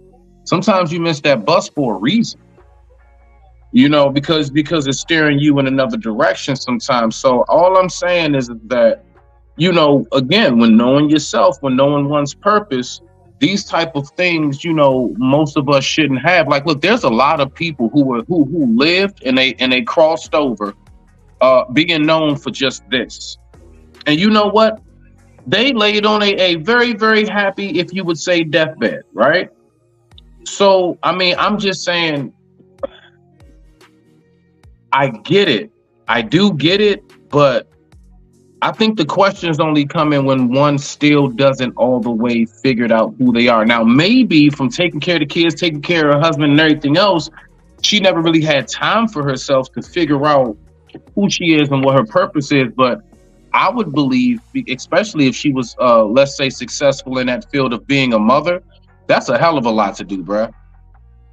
No bullshit. And I mean, I'm just saying, I mean, I don't know. I just feel like she's diminishing what she's done, but I get it. People want to, catch flights, not feelings. I digress. My mic is muted. Nah, but Smitty, you're right though, bro. She appreciates what she's done as a mom and a wife. Don't think she don't. It's just it's that human, that human thing we got in us to always desire to do more and kind of explore. It's just a human thing. I mean, that's why people go on like trips and cruises and explorations and all that, because people salute the Marcus. Marcus, what's good, baby? People sometimes just want to see more, man. They just want to experience life. We all have that. We all like to venture out and explore and see things. It's just innate in us, right? But I do think she does appreciate that. And like I said, but some people they love it though. I know one person, and I met this one person. Hey, man, this person, she lives for this. Like, this is all she wants to do. She do not care about no career. She don't care about no traveling like that. All she want to do is be with her family and be with her man. That's it. And some people are like that, right? But some people like grace. You know what I mean? They want to go shoot their pool. They want to go chill. You know what I mean? You know what I'm saying? They love their family, but they want to go chill too. You know what I mean? So everybody different though. Everybody do different things. And I don't think one is bad or one is good. Everybody just feel things differently, man. Everybody got different experiences. I'm not talking about an outlet. So I mean, trust me when I tell you, like, I mean, my lady would even tell you, dog, like, I made that very clear. Like, sometimes I may just want to go to the fishing hole by myself. Nope, put your rod down. This is a solo mission. You know what I'm saying? Because I just need that time for me. Like, believe me when I tell you, as a thinker, artist, someone who's really creative, I'm definitely somebody who recognizes the power in solitude. Because I even say all the time, solitude for the wise ones is opportunity, and that same solitude for the fool is considered to be torture. So I get it, bruh. I get it, right? I'm not talking about you having your like quick, heart absence make the heart grow fonder type shit. I'm talking about like you out of sight, out of mind. That's different. Hold on, Smith. Let me address something. Mr. Israel, watch your mouth, bro. Don't talk about my grandmother, bro, because I'll pull up. Don't talk about my family, period. Watch your mouth, nigga. That's done. Nah, hold on. Yeah. Get him off the chat. Get him the fuck up out of here. Now See, I won't play I that. knew I knew I shouldn't have let him up here, but I was trying to be graceful, you know. So and that's what happens because you know what happened the last time with him and I. But I was trying to let that ride so he can be part of the chat. He can't even do that right. So that's it. Let me read love experience comment. She said lifetime marriage licenses makes people complacent and then finally bored. Needing a break looks different when legally if your partner isn't happy in a few months you'll be single by law. I don't know if you've ever been married, Lola, but the thing is, no, you're making a commitment. You're making a commitment to God, your friends and families, and you want it where you can change and negotiate the terms and conditions every 2 3 years. It doesn't work that way. If you signed on the dotted line, then you got to work through it. You got to work through the good, the bad, and the ugly. Does that mean you go stay at your mom's house for a couple weeks to work through it? Then be that as it may. But to get separate places and renegotiate the terms, then why even bother getting married? Just stay single. You know, what are we showing our kids? That every time there's trouble or we get bored, we're just going to go run away? That's just not that's not Can you hear me? sitting well with me. I know a lot of people have different versions of what marriage is, and sometimes I do feel that a marriage should be customized to the couple, but it still Hello? has the institution of marriage still has a foundation that has to be followed in the Bible. Can you You hear me? know, and if you can't follow that, then don't bother getting married. Just stay single. And Marcus said, when people in a marriage want to throw the word in bored, okay, doesn't matter. Push through it. Suck it up. So your responsibility, duties, and stop crying like a child. For real, toddlers talk about and fix it. That's usually the cop out and coward move. Most people don't really believe in God, and human nature isn't built for anything forever, nonstop. That's why infidelity is so high. Well, I would hate to differ. Most people don't believe in God. I'm sorry, honey. I feel sorry for anybody that doesn't believe in God because the times that we're living in right now, don't get me started with my God. There's going to be a Grace, lot of people that are going to So perish. can I can go you ahead, hear me DJ. I'm right? sorry. You want to talk? My bad, brother. Yeah. What you were saying earlier on, you go and chill out by yourself, fishing, right? You're fishing for a 2 hour or 3 hour or whatever time. Or even fishing for the day. No problem. That's the break you take in a relationship. I don't believe a break for take, meaning she's over her mom house spending the night, 2 nights for a week. She stay at her mom house or where she want to go and sleep out. Once you start sleeping out 2 days, then it's an open relationship. That's what I don't believe in Pink, break supposed to take like that. So well, I'm with DJ Sting with that. I just mentioned that, but no, you ain't going nowhere. Go take your ass in your man cave. I'll fix you a drink. I'll roll you one, fix you a plate, but you ain't going nowhere, okay? Because we gonna thug this out, okay? We'll take a 2 day retreat. But but again, this is why the divorce rate is so high. This is why relationships don't work. We keep too many options. We don't want to work things out. We don't want to have effective communication. It's hooray for me and fuck everybody else. We don't pray. We don't interject God in our relationships. So it's like I mean, in a marriage, it should be three. It should be the husband, the wife, and God.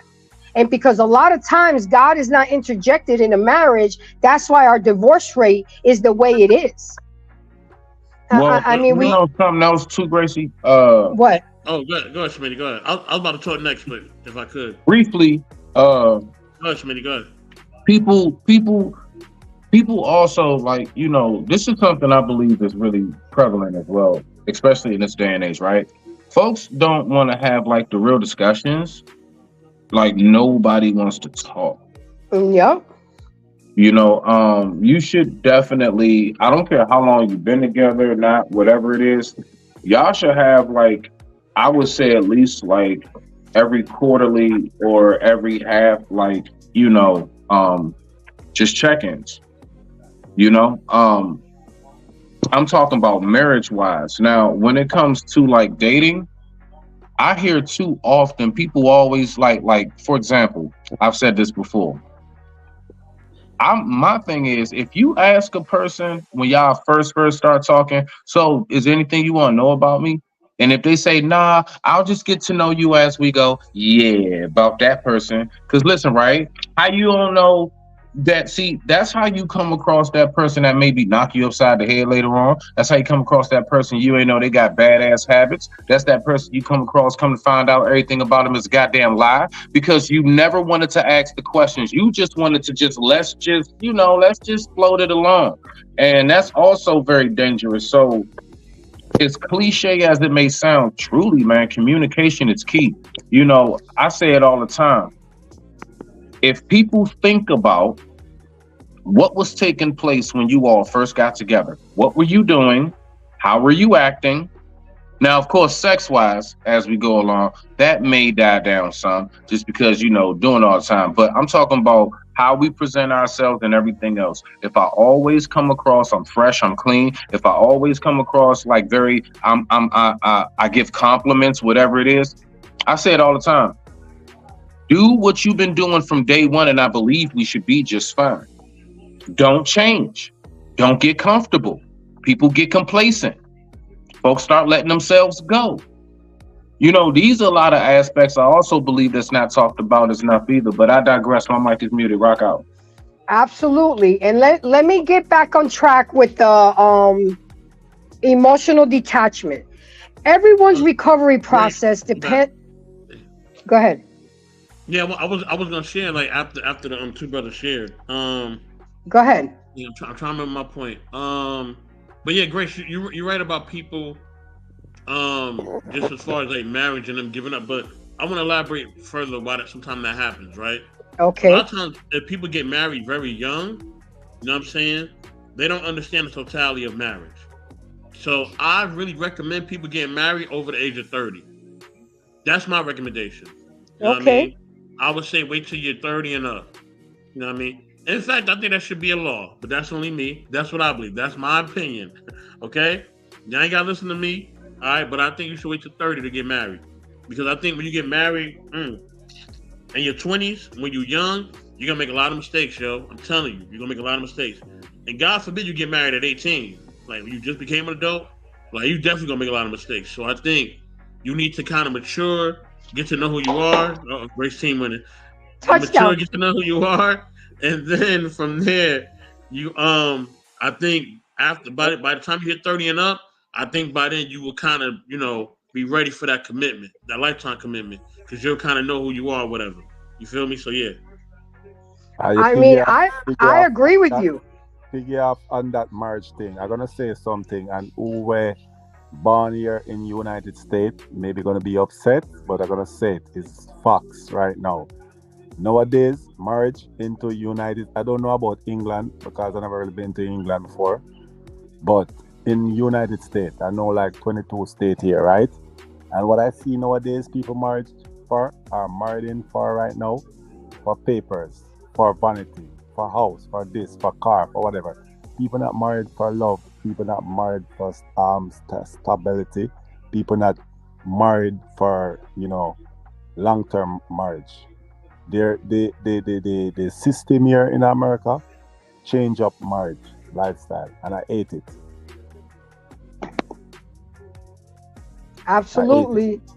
Well, marriage. I mean, look, marriage actually, marriage for love, if you will, is somewhat of a new concept here in the Western world because back in Europe, back in the days, and when I say back in the days, I'm talking about 13, 1400s and stuff like that. Like marriage was a business, right? It was, that's how a lot of these European families they kept the wealth in their families.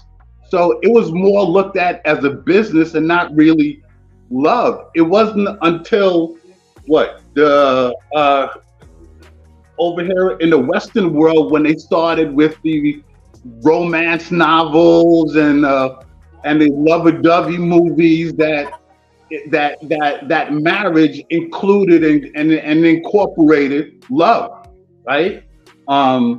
Now, as we see a lot of people, as the guy was just saying. Now it's like you get a lot of these marriages within the last, what is it, 10, 15 years. It's more about it's more about getting money or getting property or what have you. So there's no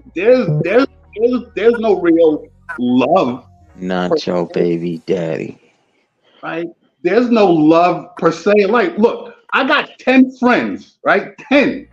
I have 10 friends that within the last 15 years got married. You know how many of them is still married now? One, Two. Damn. Two. right? One. And all of them at the time, Marcus, be oh, quiet. they Bruh. were so in love.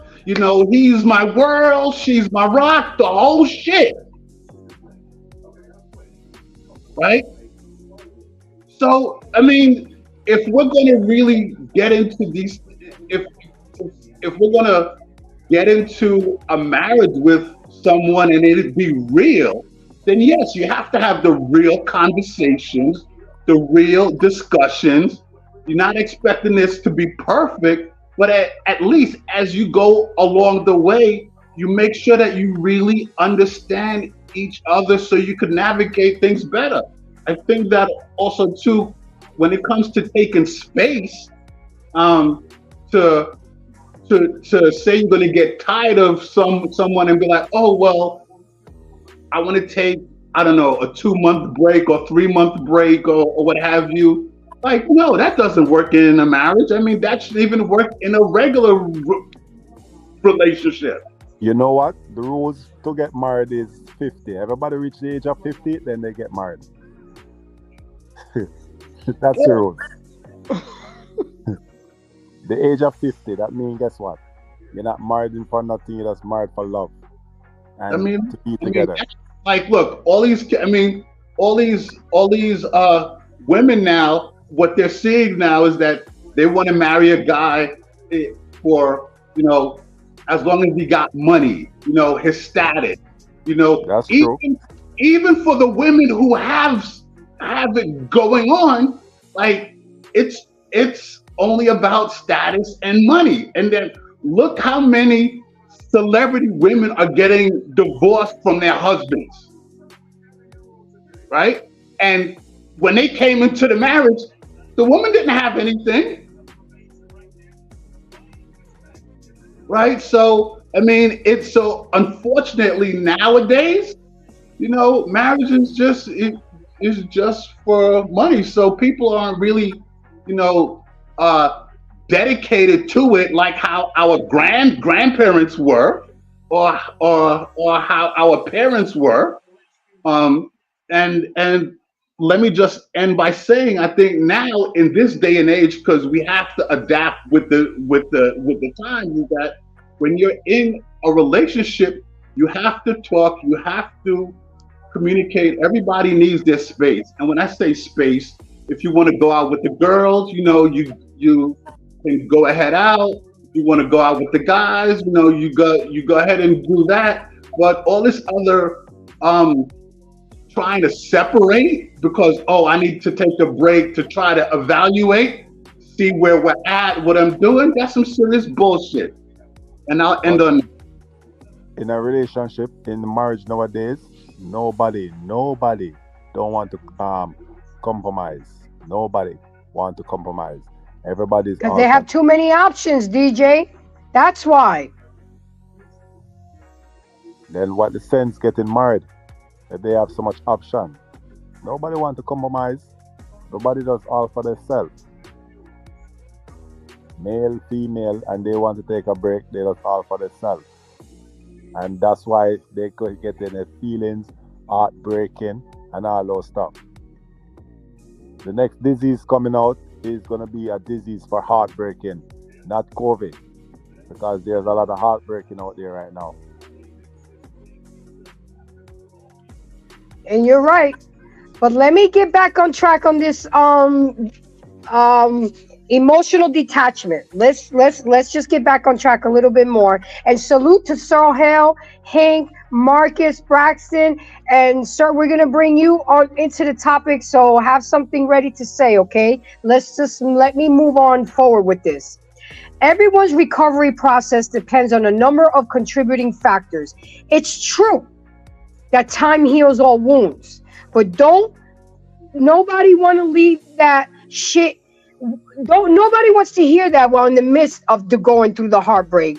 But the good news is that there are things that you can do to expedite the moving on process. Here are some ways to help you move forward on the journey towards healing. And again, yes, I'm spinning off of the show that I had 2 weeks ago about heartbreak. But again, let's apply it to other relationships because there's I had an ending of a 24-year friendship last year, and I literally had to mourn that loss.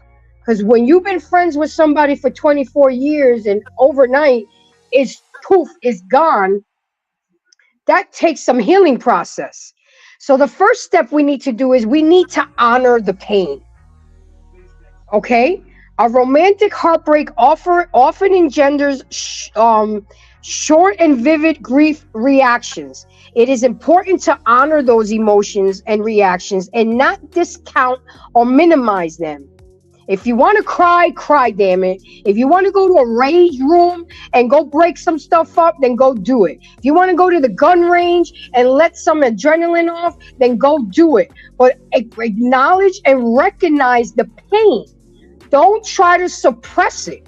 A lot of us try to numb the pain with alcohol, food, sex, spending money unnecessarily, and drugs. We are only delaying the healing process. And also reaching out to friends and family can be helpful because reaching out can also help you assess the situation, and reaching out to a grief counseling and therapist or joining a support group. But the main thing is that a lot of us try to suppress the pain and a lot of us try to numb the pain. And that's not a way to get past a heartbreak or a way to emotionally detach ourselves. I used to hear, the best way to get over somebody is get up underneath somebody else. Oh, just do this and just no, because all you're doing is jumping from people to people to people, but you're still carrying that pain, and the suitcase is getting heavier and heavier and heavier. And don't nobody want to carry that shit. You're gonna be like Erica Badu, bag lady or bag man. Don't nobody want to carry. When you traveling, do you like carrying heavy luggage to the airplane? I like just my backpack, and I got my hands free with my coffee, my headsets, and my phone. So we gotta stop trying to numb the pain, and we have to acknowledge the pain. Okay, my guy, welcome to the show. Before I go any forward, I know you've heard what we've had to say. What say you? What do you have to add to the conversation? Not your baby daddy. First of all, thank you for having me. I appreciate you, Grace. Smitty, Absolutely. Mr. Thank Best. you for coming. Marcus, what up, man? What's up? How you doing? I think when you were brought up the whole the trauma and like the vices that people use, yeah, it's unfortunate, but it's true because a lot of people are trying to find a place to belong and to fit and to have a sense of purpose and have that other person that they're looking for to maybe feel complete because they feel incomplete, maybe, and maybe they didn't sew up some old wounds, because some scars are deeper than others. So I think maybe they've lacked maybe compassion, empathy. Maybe they lacked. I mean, when I say that, I mean they didn't receive it as much at a younger age. and they probably didn't seek the help or the counsel that they probably needed, man or woman. So when they go into these substances like alcohol, drugs, intimate relations with multiple people, um, it is a deeper connection, and then you find out you're like in the snowball effect. And then sometimes you try to be like a little too codependent. You try to be too, because I've heard the point where they say attachment issues too strong because they're afraid of maybe potentially messing it up themselves, feeling disastrous, and then it's like a snowball effect, even worse. So those kind of people as well, where they want to have so much control, they're afraid of messing it up, and they end up actually messing up themselves. So those are those kind of people because of those vices and issues they have. And a lot of people, they try to find help in rehab, therapists, psychiatrists, religion, and to get away from the vices, right, and the substances, so that way they can finally heal up and have a good relationship eventually. And you got to be okay with yourself being alone a little bit first, and Absolutely. then you have to isolation. See, because then when you find out really what you're about, you find out who you are. Because how can you be with somebody else if you don't even know who you are in the mirror? A lot of times people probably want to pretend who they are in the crowd or a group to look cool, to feel like, hey, I have validation. But who are you getting the validation from? Like, why does it matter from this person or that person? Are these people actually in your life to actually make a positive impact with you? Is it substance? Is it quality? Or is it just quantity? So that's bars right there. So it's important of who you like. Mr. Best likes to always quote a Bolo. Shout out to Bolo. Your vibe attracts your tribe. So imagine being around. So imagine being around someone who's bitter, than being around someone who's positive. Who are you going to want to be around? The bitter person or the positive person? I'm going to want to be around the positive person. I like when Joe Rogan said, those people, those I can't catch a break type of people, get me the hell away from those kind of people. I do not want to be around those. I can't catch a break for this. I can't do that. I was like, no, have some confidence. Believe in yourself. You're going to mess up. You're going to make a mistake. Mr. Best said it good too. Like, young people, especially young marriages, yeah, you're going to mess up, but that's a part of a relationship. Just like older couples have messed up. The only difference is older couples have been on this earth longer. So they've seen things a little bit more, and they've been through it more, maybe. And they've gone through the routine and rounds of it. So when I hear, going back to the whole marriage thing, I do believe in sticking around till it gets tough, because that's going to find out who you really are. Now, I don't believe in involving the state or the government. I will say that. I am not one of those guys that, hey, get married, sign any paper, and get willy-nilly and fall for the oop-oop. No, I am not saying that. You can get married under a church. You can go get married in a different country if you want. But I'm not going to say here and say, oh yeah, just involve the state. No, I am not going to say that, because we know how it is, especially how all states in California, it's worse. But I do believe in marriage. I just don't believe in involving other outside sources and parties. So I do believe in the whole meaning of a matrimony, under God, because that's who it was. The whole point of marriage was under God. And for my own personal individual belief in that. So, and it's better to have a 2-parent household. It's better to have a prosperous marriage. It's better to have your other half that wants to work with it for the good and the bad. The good, the bad, and the ugly. That's why it's called trials and tribulations. You're absolutely right, because a lot of people, again, stray away from the Bible. But marriage is about service and duty to each other.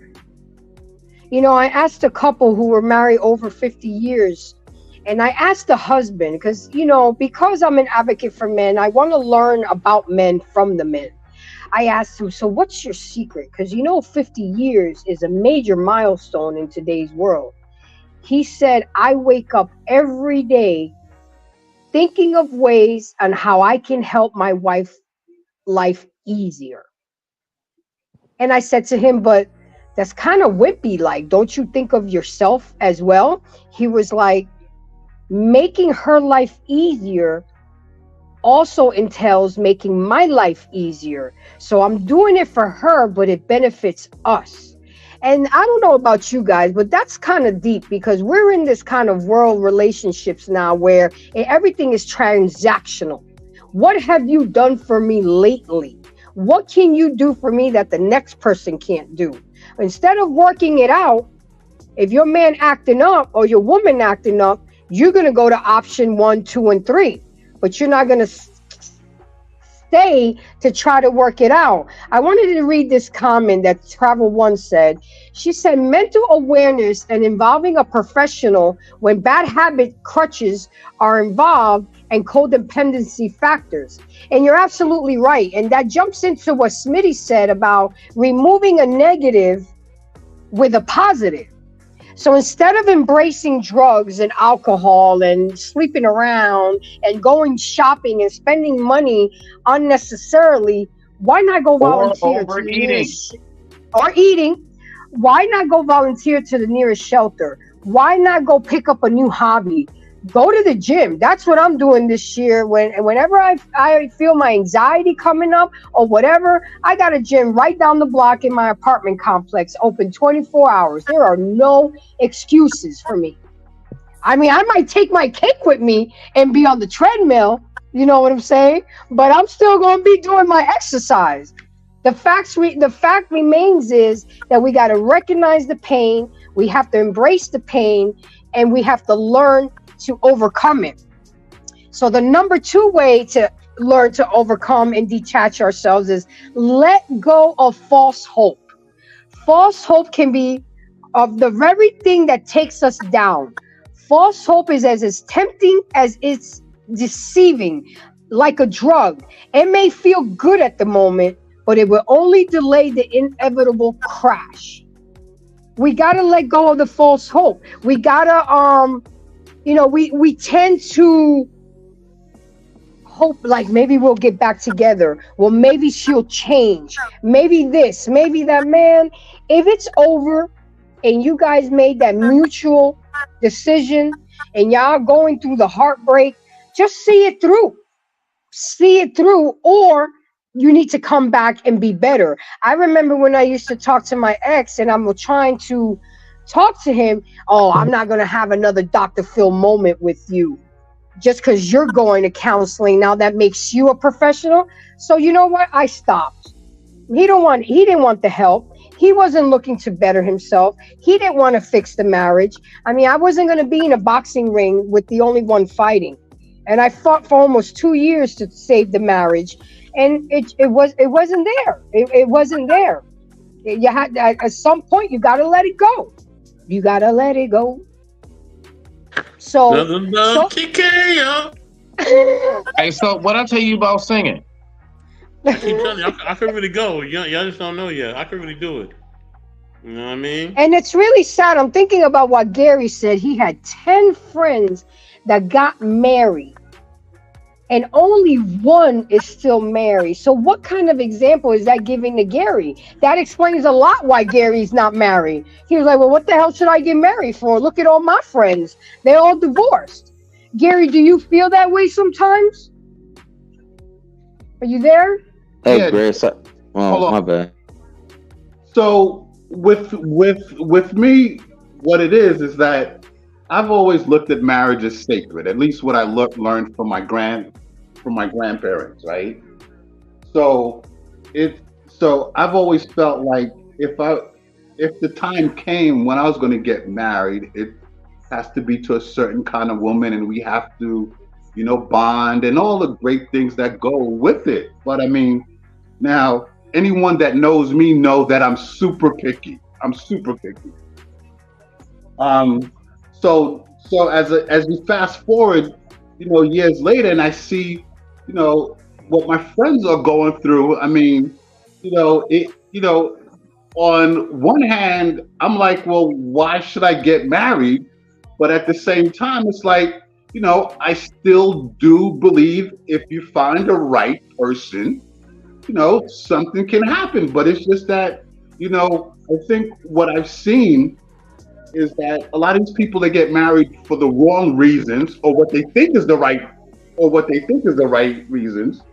Um, in the beginning, it's always nice and wonderful, and the great feelings and infatuations and all the stuff. Um, but but but it seems like a lot of them, they rushed into it, right?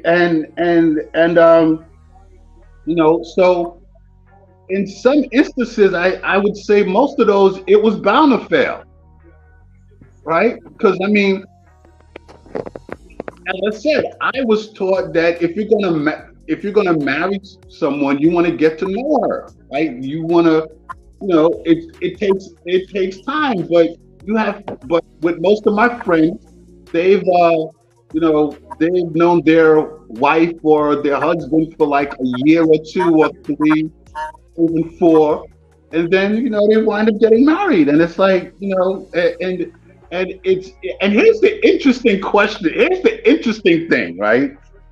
Um, a couple of the women that I asked, do you really love him?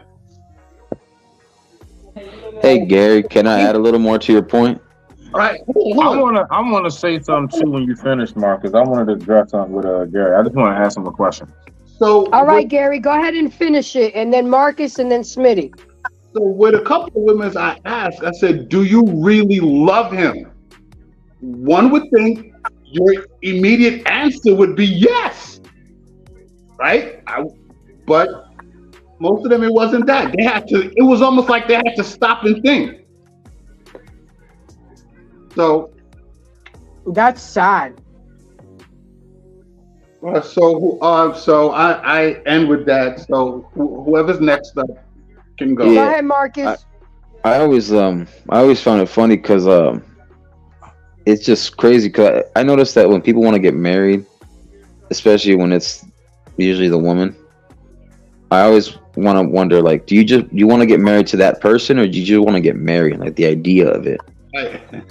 That's exactly what it is, Marcus. No, and then like, do you just want to have that wedding date? Because you got to understand what comes after the marriage. That's the whole part of it.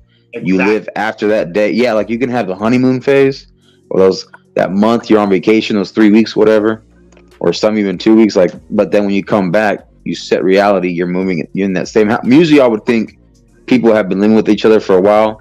You find out who they really are when you live with them. I never believe this thing of, hey, while you're dating, yeah, you can see some layers, but you don't really actually know someone until you actually live with them and get comfortable around each other, because then you'll see like the real colors when shit hits the fan. But when I also like wanted to actually extrapolate it even more is, I always wanted to wonder, like, with these, especially with these young couples or these couples that are going at it really quickly and sporadically, is understand the decisions you're going to make. You want to have a baby, you want to act grown, you want to make grown decisions. Are you going to actually be about it and communicate and plan? Because there was this elder that I talked to, and I respect my elders. That's just how I was raised. I try to show as much respect to my elders as I can, and listen and talk with them and appreciate them. But he said something that I just kind of looked at him a little twisted, like, I don't always believe in planning to have kids. I always you do the kids and then you go with it. And I'm like, no, I don't really believe that. I rock with that, because I think you should plan as best as you can and then have kids in a marriage and a family and a foundation. Build your foundation to then make sure that your kids, well, hopefully you'll teach them and show them, hey, how you built this and how you went through it with, your mother. Mm-hmm. So I just think, that's just what I think. I agree. And hold on, Smitty, I know you go next, but the thing is, yes, a lot of women watch these Disney movies, but a lot of women and men have not seen the example of a marriage. I mean, a lot of us are socially awkward. We don't even know how to have a conversation face to face. We hide behind keyboards and apps and platforms. That's where the downfall is. There used to be a time when we didn't have cell phones and social media, and people would just sit down and play board games and Uno and have fun. Now you men are expected to drop $300 on a first date. I wish my son would. Okay, you're just getting to know that chick. But that's just it, Marcus. I don't think we have enough of an example of people being married. Travel on just said it. There used to be premarital counseling. I don't see that in the churches anymore. Mhm. They should make it mandatory. A 2-month workshop of premarital and have all those hard conversations. Me and Gary get married and come to find out he's a spender, I'm a spender. That shit ain't gonna work. Well, who's gonna be the CFO of the marriage? Who's gonna do this? Who's gonna do that? You know, these are things that need to be talked about before getting married, not once you get. What if I just want 2 kids, but Gary talking about no, I want you to have 6. I mean, these are the real discussions, touche Gary, that we need to be having before people get married. And I really think that 2 years is the mark that the relationship turns the corner, whether you're either going to move forward and go forward to get to that goal of marriage, or you guys just break up. Because wasting people's time being with a guy, I see women with a guy 5, 6, 7, 9 years and they're still not married. What are you waiting for? He's not going to marry you, girl. Get it through your head. You're just a cup holder. He's waiting for the next best thing to come. Even with women, I have a guy friend who's been waiting for his girl for 7 years. He's asked her to marry. Oh, I'm not ready yet. I'm not ready yet. When are you going to be ready? When you're in the nursing home?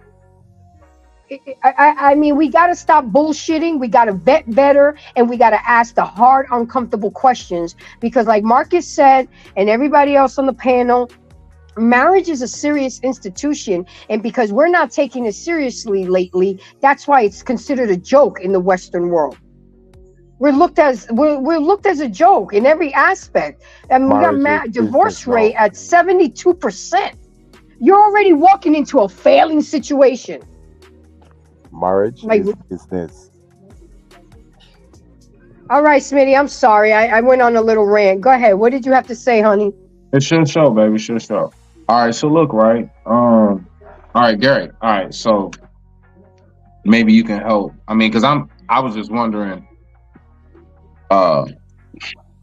if you can help me understand what you mean by, like, so you say, now, if I'm not mistaken, I believe you were saying like you're 50 or so. So you were saying like you're very picky. I don't know. Like I don't know. Maybe it's just me, but like that's not something I hear from men too often, and I'm not downing you or nothing, brother. Because like I said, I would like for you to break down to me like how does someone our age and up still be picky? Because I mean, you know, generally, because like that's the first step in even courting a woman. I can tell you right now, most women definitely are very attracted to the man who knows himself inside and out, knows exactly what he wants, how he wants it, and how he always wants it to be. You know, I'm just saying that's kind of foreign to me, and I'm only 41, but I digress. My mic is muted. So I guess the better word is I'm very selective, right? And in saying that, it means that there's a certain type of woman, the quality, it's the quality of the woman that I'm attracted to, that I'm looking for. So I'm very selective, right? I mean, there's just certain things that translation preferences, right? There are certain things that are just not. They're just certain things in terms of quality and traits are non-negotiable. I mean, selective still really, brother, falls under that picky. So like, even down to like, all right. So my point is this, right? All right. If I was to be like Gary, what is your ideal woman? Would you be able to describe her? Yeah. Okay. Is she multiple of women? Or and I'm not saying like you know who she is out in the world, right? Being realistic with it. But like, would you say that you know exactly what you want? Of course. Okay. What is there really to be selective about if you know exactly what you want? That's the only place that I'm at, because like that just didn't really compute too good. I just didn't really get it. And I just wanted you to open that up. That's all. It's just a question, not a come for. I know exactly what I want, and in terms of being selective, it's just a choice of woman, right? So some men, they'll talk to whatever woman comes their way, right? Um, I'm not like that. There's some women that I will talk to and have great conversation with. There's other women who would fit what I'm looking for, or what has my interest even more. Um, so yeah, and there's also too. I've had some women that have said that, oh well, my standards are too high or what have you. But it's like, yeah, I don't, I want what works for me, what I know works for for for me, right? And I think that's what's most important. So in me saying that I'm very selective in who I choose, I mean, there's qualities there. But you're not you're You not know, gonna find you're not gonna find that perfect one, because guess what? You can find a woman where, yeah, she looking good, she look like, you know, she all that and whatever, and take a stock, you check her background, she's a Yamed. Yamed meaning low class. We, in Jamaica we call some female Yamed, right? right? Like Well, low it's class. not. It's not But always a. then again, you have a low class girl, meaning she don't really look that up there, but guess what? Her background is good, right? Good credit score, and she have her head on her body. So it's go two different ways. You have some female, they look like, they are the preps, but the background is not there. They are yamed. And then you have some don't really look the preps, but somebody you can work with, somebody you can grow with, somebody you can mold into, right? And their background is good. So you have two different set of female out there. Let's keep it real simple now. So, you know, I like a woman that I can have intelligent conversation with, right? Some great, intelligent, stimulating conversation with about world events and topics. You know, there's not many that want to do that, right? Or there's not many that could do do that because they might either say, "Oh, I'm not into that," or "I don't want to talk about that." It's like, come on, because I'm Yeah, so more you have Yamed and you have Dashin. So, it just depends on what you're looking for. right. So you got to be able to have good, intelligent conversation. That's one of my things, and I mean, I can't deal with a woman, or I'm not going to deal with a woman that is not able to have good, intelligent conversation.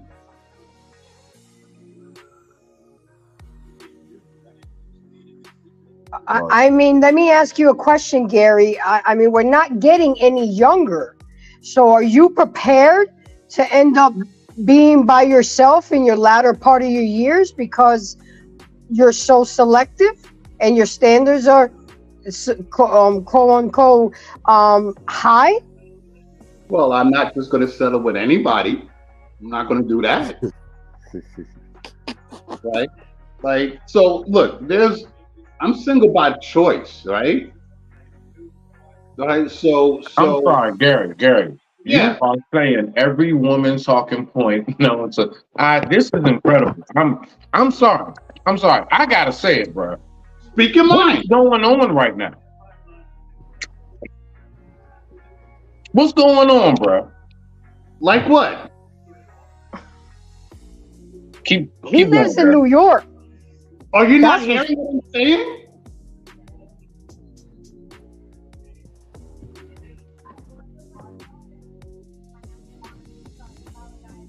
Okay, so be that as it may, let's go on to number 3. Remove the drug, aka the person, the situation, the circumstance. Like any addiction, the first line of treatment, when possible, is to remove the drug, aka the heartbreak, the relationship, the circumstance. In this case, the person who broke your heart, from which you are withdrawing, when it came to love and heartbreak, it is best to go cold turkey. Remaining friends after a breakup only prolongs the grieving process. Delete their contact info, block them on social media, limit contact as much as possible, discard or set aside physical reminders such as gifts, pictures, avoid social media. And this is one of my best mottos, and Smitty already brought it up. This is how I get over somebody: out of sight, out of mind. If I don't see you, talk to you, or know what's going on, you know what I'm saying? How am I supposed to get over you if I'm still keeping in contact with you? I had a guy tell me once I still wanted to be friends with him. I didn't want to lose the friendship. And he said to me, how can you be friends with somebody that you're in love with? And I was like, damn. He said, no, I'm not going to be friends with you because I have to get over you. And if I'm going to still remain friends with you, I will never get over you. And that is the number three. That is the number 3 way to get detached from somebody emotionally. You have to go cold turkey. I know it's hard. I know it's hurtful, but we have to replace that person with something else. Number 4, and this is the biggie, beware of idealizing. Often when you lose something or someone important, there's a tendency to romanticize or idealize the relationship. You tend to run and remember only the good things and forget the flaws and the many reasons that it did not work. For instance, one may obsessively replay the passionate moments while conveniently forgetting the constant arguing and all the ways they let you down. In these moments is where you have to really do a reality check. You have to check yourself before you wreck yourself. Why did y'all break up? Make a list reminding you the qualities about the person and relationship that annoyed you and that made you unhappy. This is not to demonize anyone, but rather to remind yourself of the negatives. Why did we break up?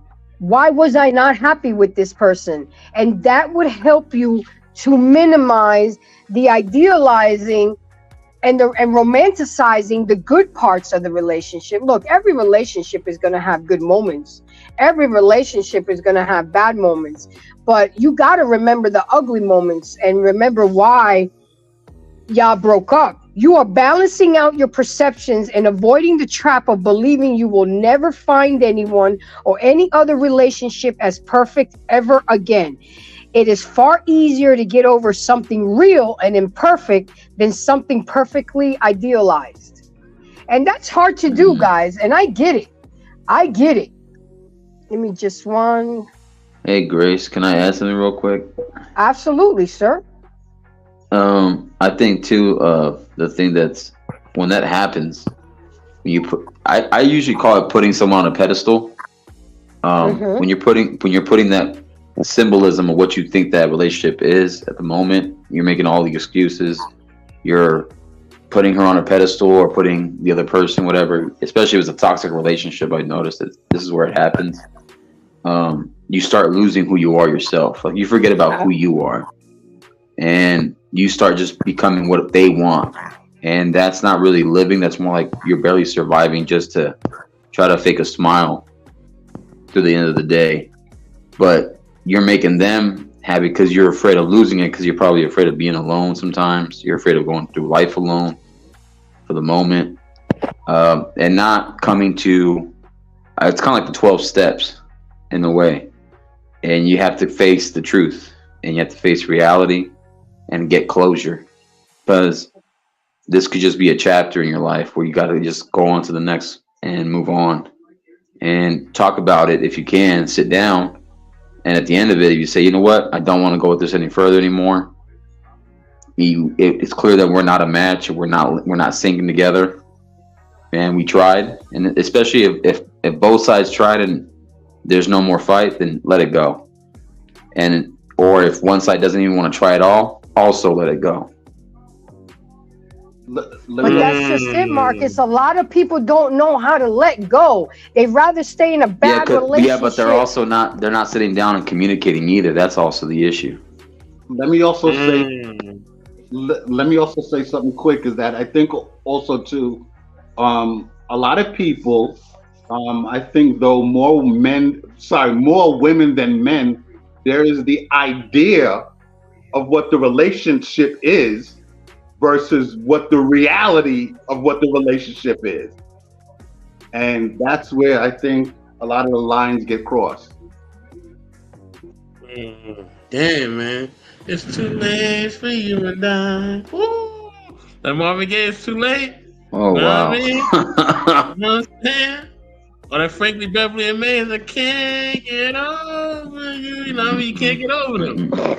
You can't get over them. You cannot get over them. You know what I'm We're saying? gonna talk after the show, so we're gonna Okay. talk about you and that singing shit. Nah, we're gonna talk about that on. I'm always do that. But Okay, so I listen, got one. I got one last one, gentlemen. It says, "Be mindful."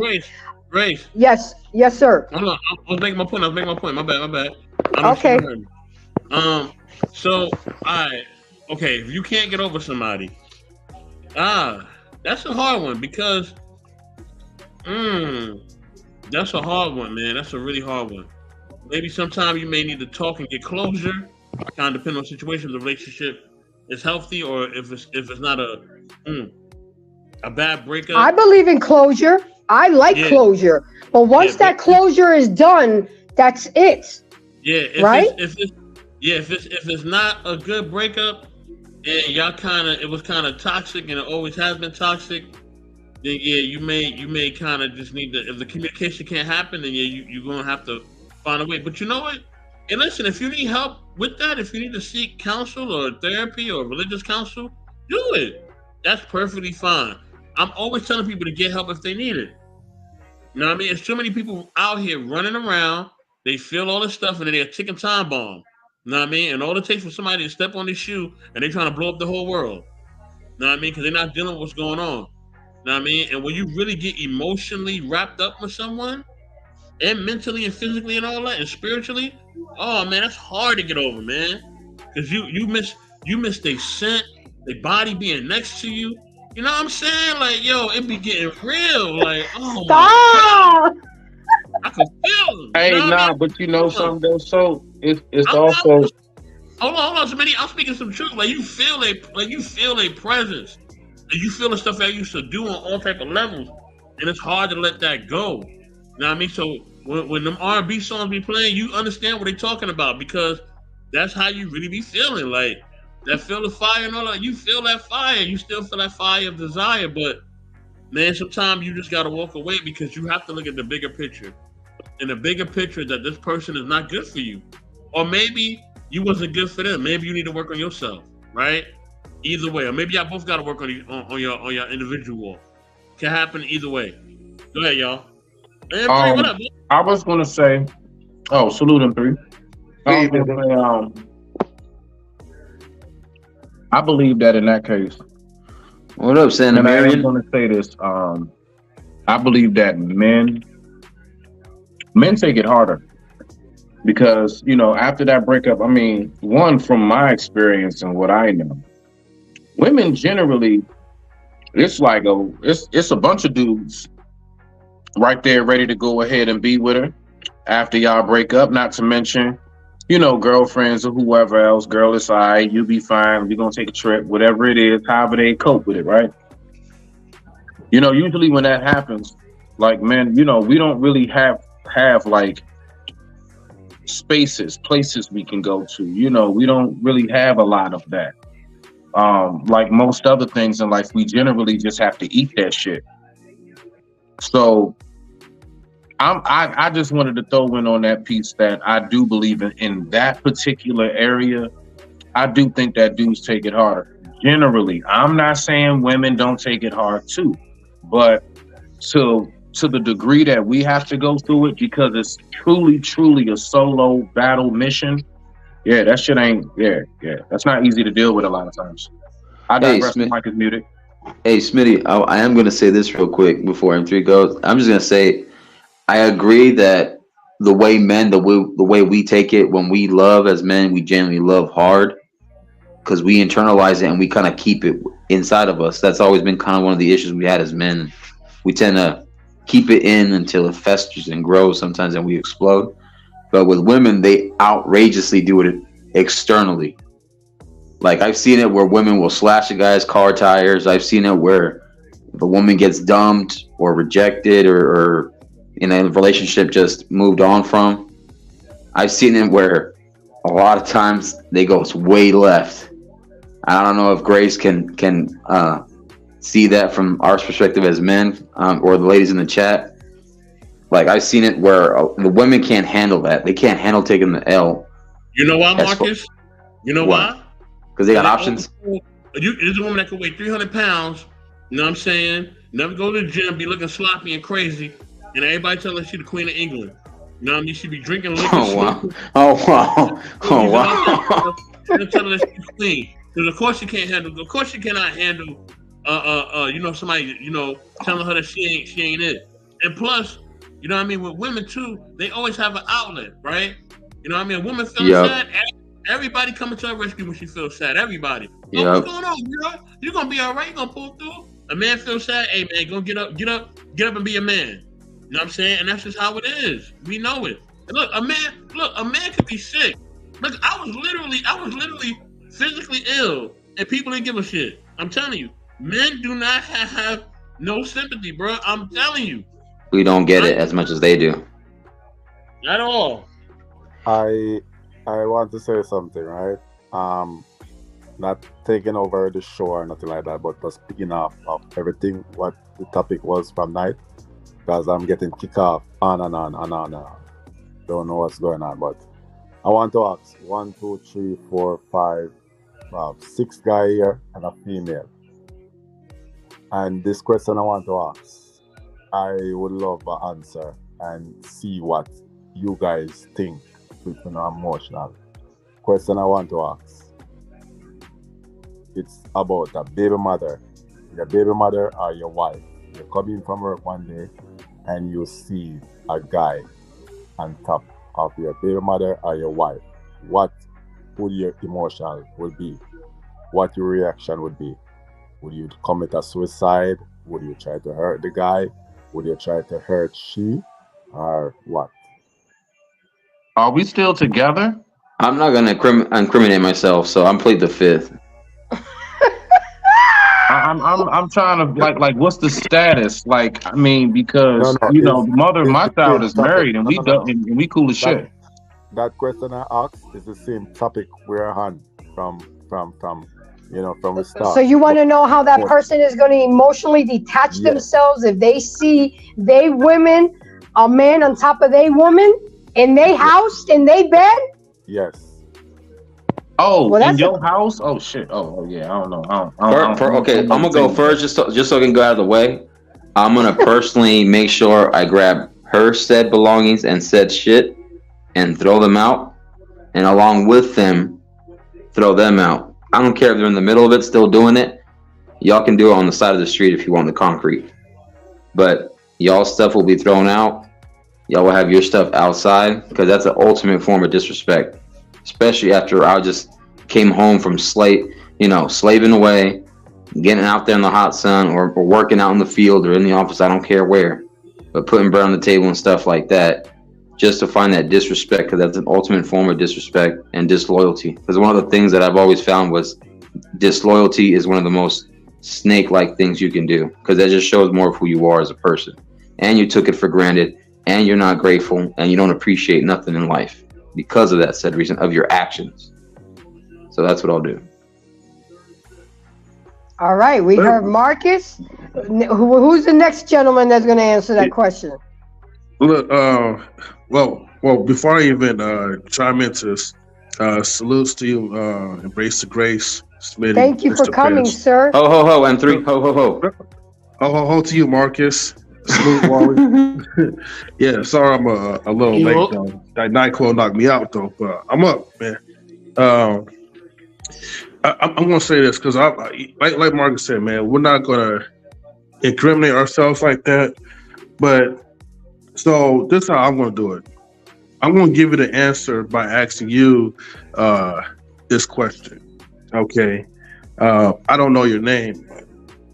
Imagine like you in that situation where it's like it's now to the point where like your spouse, does something horrendous and utmost disrespectful in your own home.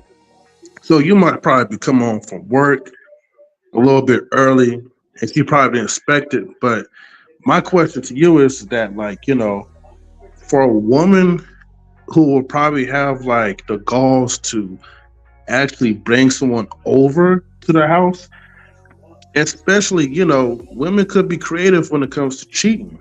So to me, in my opinion, that's a little sloppy for her to do. So if a woman's able to do that, I wouldn't even go with like the aftermath because we already know the answer to that. My question for you would be is like, how would it got to that point that she just utmostly disrespected you, that she could just bring any dude over to the house and not feel any consequence or any fear about that? That would be my question to you, sir.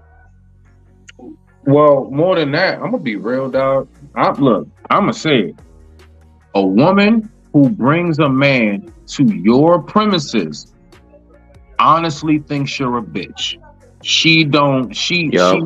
Yep. I mean, honestly, bro, because like some women, they know if we gonna have to get a room, backseat of the car to park something, but you will not because he gonna get me and you. Furniture will be moving. I mean, just honestly, bro. Like some women know, you trust me, you don't want to come here. She'll let that man know, look, this for my safety and yours. I think we should go somewhere else. I digress. My mic is muted. Rock out. All right. And that guy's a bum if you know he can't afford getting a motel room. Yeah. Hey, facts. That backseat of the car shit is weird to me, bro. All right. Let I answer that question, right? You asked a question, why should do that? What I would do that? What happened? Like that woman would do, bring that guy come there. Listen, you're at work and you just come in all of a sudden. Be with someone. What would you do? That was the question I asked. It's not like you don't. Yes, you might give her space, but people do act on the emotion and the feelings. People do stuff and they think after, right? People, as I said, people do things in life and they said, did I do that? If I did know, I would do that. All right. I hear that guy say he come home and see that happen. He would put them out, furniture and everything outside on the concrete. What if you're trying that and the guy being defending the woman? Because females do tell guys what they want to hear.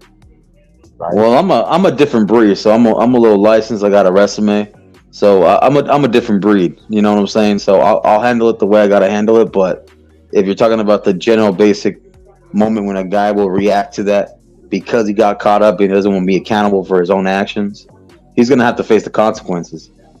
That's just point blank, period. So you rather to go to jail? You rather to be behind bars or get the life taken? I'm ready to say what I gotta say as far as I'm defending my property and my belongings, and I don't know this person, and he's breaking and entering, and he's trespassing, and this guy's coming at me in my own home without my consent. Hold on, Marcus. Wait, you mind if I say something? Real quick. Oh, sir, I don't know what. I'm sorry, I can't even hear. What's your name, Mr. Best? Yeah, let me step in. Y'all wrong, man. Look, man. Look. See, sometimes I gotta keep it G, man. Grace, forgive me for this, please. No, go ahead. Go ahead. G in a moment. Look, man. Look, don't put your freedom on the line for these hoes. Once she exposed herself as a hoe, and she sleep with another man in your bed, then you get on some pimp shit. I know you niggas don't want to hear this right now, but we going here. Okay? Because I'm a pimp by blood, no relation. I'll relay some, I'll replace some, huh? Hey, so stop it, bro. It That's what ain't even I missed about the the best. woman, That's bro. It's Mr. about Best. it's the trespassing, Hold bro. on. It ain't got nothing to do with her. Let me finish. Y'all need to get on your pimping shit, man. Stop going to jail and fighting and all shit over some hoes. Once a woman shows she a hoe, you put in a whole position. Y'all need to get your pimp game better, man. Y'all slipping on your pimping. Straight up. If I find a dude in the bed with a woman I'm with, first thing I'm asking, nigga, you gonna have half that rent, nigga. Straight up. You wanna keep knocking that down? Kick me some ducats. Cause it paid a layup in here. Where my money at, dog? That's what I wanna know. But y'all not ready for that. Y'all pimping ain't that strong. Y'all pimping ain't that strong. I will really pimp him out and pimp her out. I'm I'm dead not ass talking to that nigga. You okay? I'm Okay, do or die. Okay, do or die. Listen, bro. Oh wow. Oh wow. he give me some Like, ducats. are you serious? I'm dead ass serious. He give me some Yeah, all money. right. Over a trick. That Mr. Mr. Best. No Hold words on. for that man, Hold sir. on. No Hold words on. for that man. Hey, y'all, That's a totally different situation. Hold on. You know how my father would look at me if I went to jail over a woman? Nigga, please. You didn't go to jail over a woman. You went to jail because there was a I'm not strange going to man in jail. your house. I'm not going to jail over somebody knocking down a chick who exposed herself as a hoe. When she exposed herself as a hoe, I'm gonna treat you like a hoe. I'm gonna pimp you, and I'm gonna pimp him. I want my money. I know where you're coming from. My rent and my bills cost this much a month. You want to keep knocking her down, homie? Kick me back some bread, straight up and down. But y'all not ready for that. I'll take the L. Fuck that. Fuck wait, that. hold on, y'all. What's up, Grimmy? What's up, Grimmy? guys? Yeah, hold on for a second, Mr. Best. You totally missed the point. It's not about the chick. You know, I don't look. If that ever happened, right? Realistically, okay, in that situation, I'll be already done. But he's talking about taking things to a whole nother level, as if the dude's going to attack you in front of your own house. That's totally different my point. situation. That's my point. And that's why. Hold on for a second. Yeah, that's why. I'm sorry on this. Okay, and that's why I want to ask that guy that same question, because I mean, although yes, those are intriguing, spicing questions for the panel, but I want to see where your head is at. Not you, Mr. Best, the other guy. I don't even know your name, but I want to see where your head is at. What's your name? Yeah, DJ Sting. DJ Sting, man. Question. Oh, okay, DJ Sting, man. I answer your question. I would come in calm, buy that guy a drink, and ask him where my money is. That's my answer. No, I get that. Okay. 1 second, guys. Let me tell you a true story. This has actually happened to me. I came home. I used to be a karate teacher at the time. I'm a chef now, but I was a karate teacher. I used to work crazy hours as a business owner. Came home early one day. My mom lived with me. My parents lived with me. Whatever. My mom looked at me and goes, "What are you doing home?" I'm like, "I live here." She says, "Oh, I thought you came from the front door." It was my girl. Whatever. Went upstairs. She's literally fucking somebody in my own house. I walked into it with my mother downstairs. My mother's ill with cancer and stuff like that. 3 things went through my head. Do I break this guy's neck? Do I pull a bullet through his head? Or do I pull a bullet on 3 of them? Didn't do none of them. She attacked me. She assaulted me. Guess who ends up going to jail? You? Me.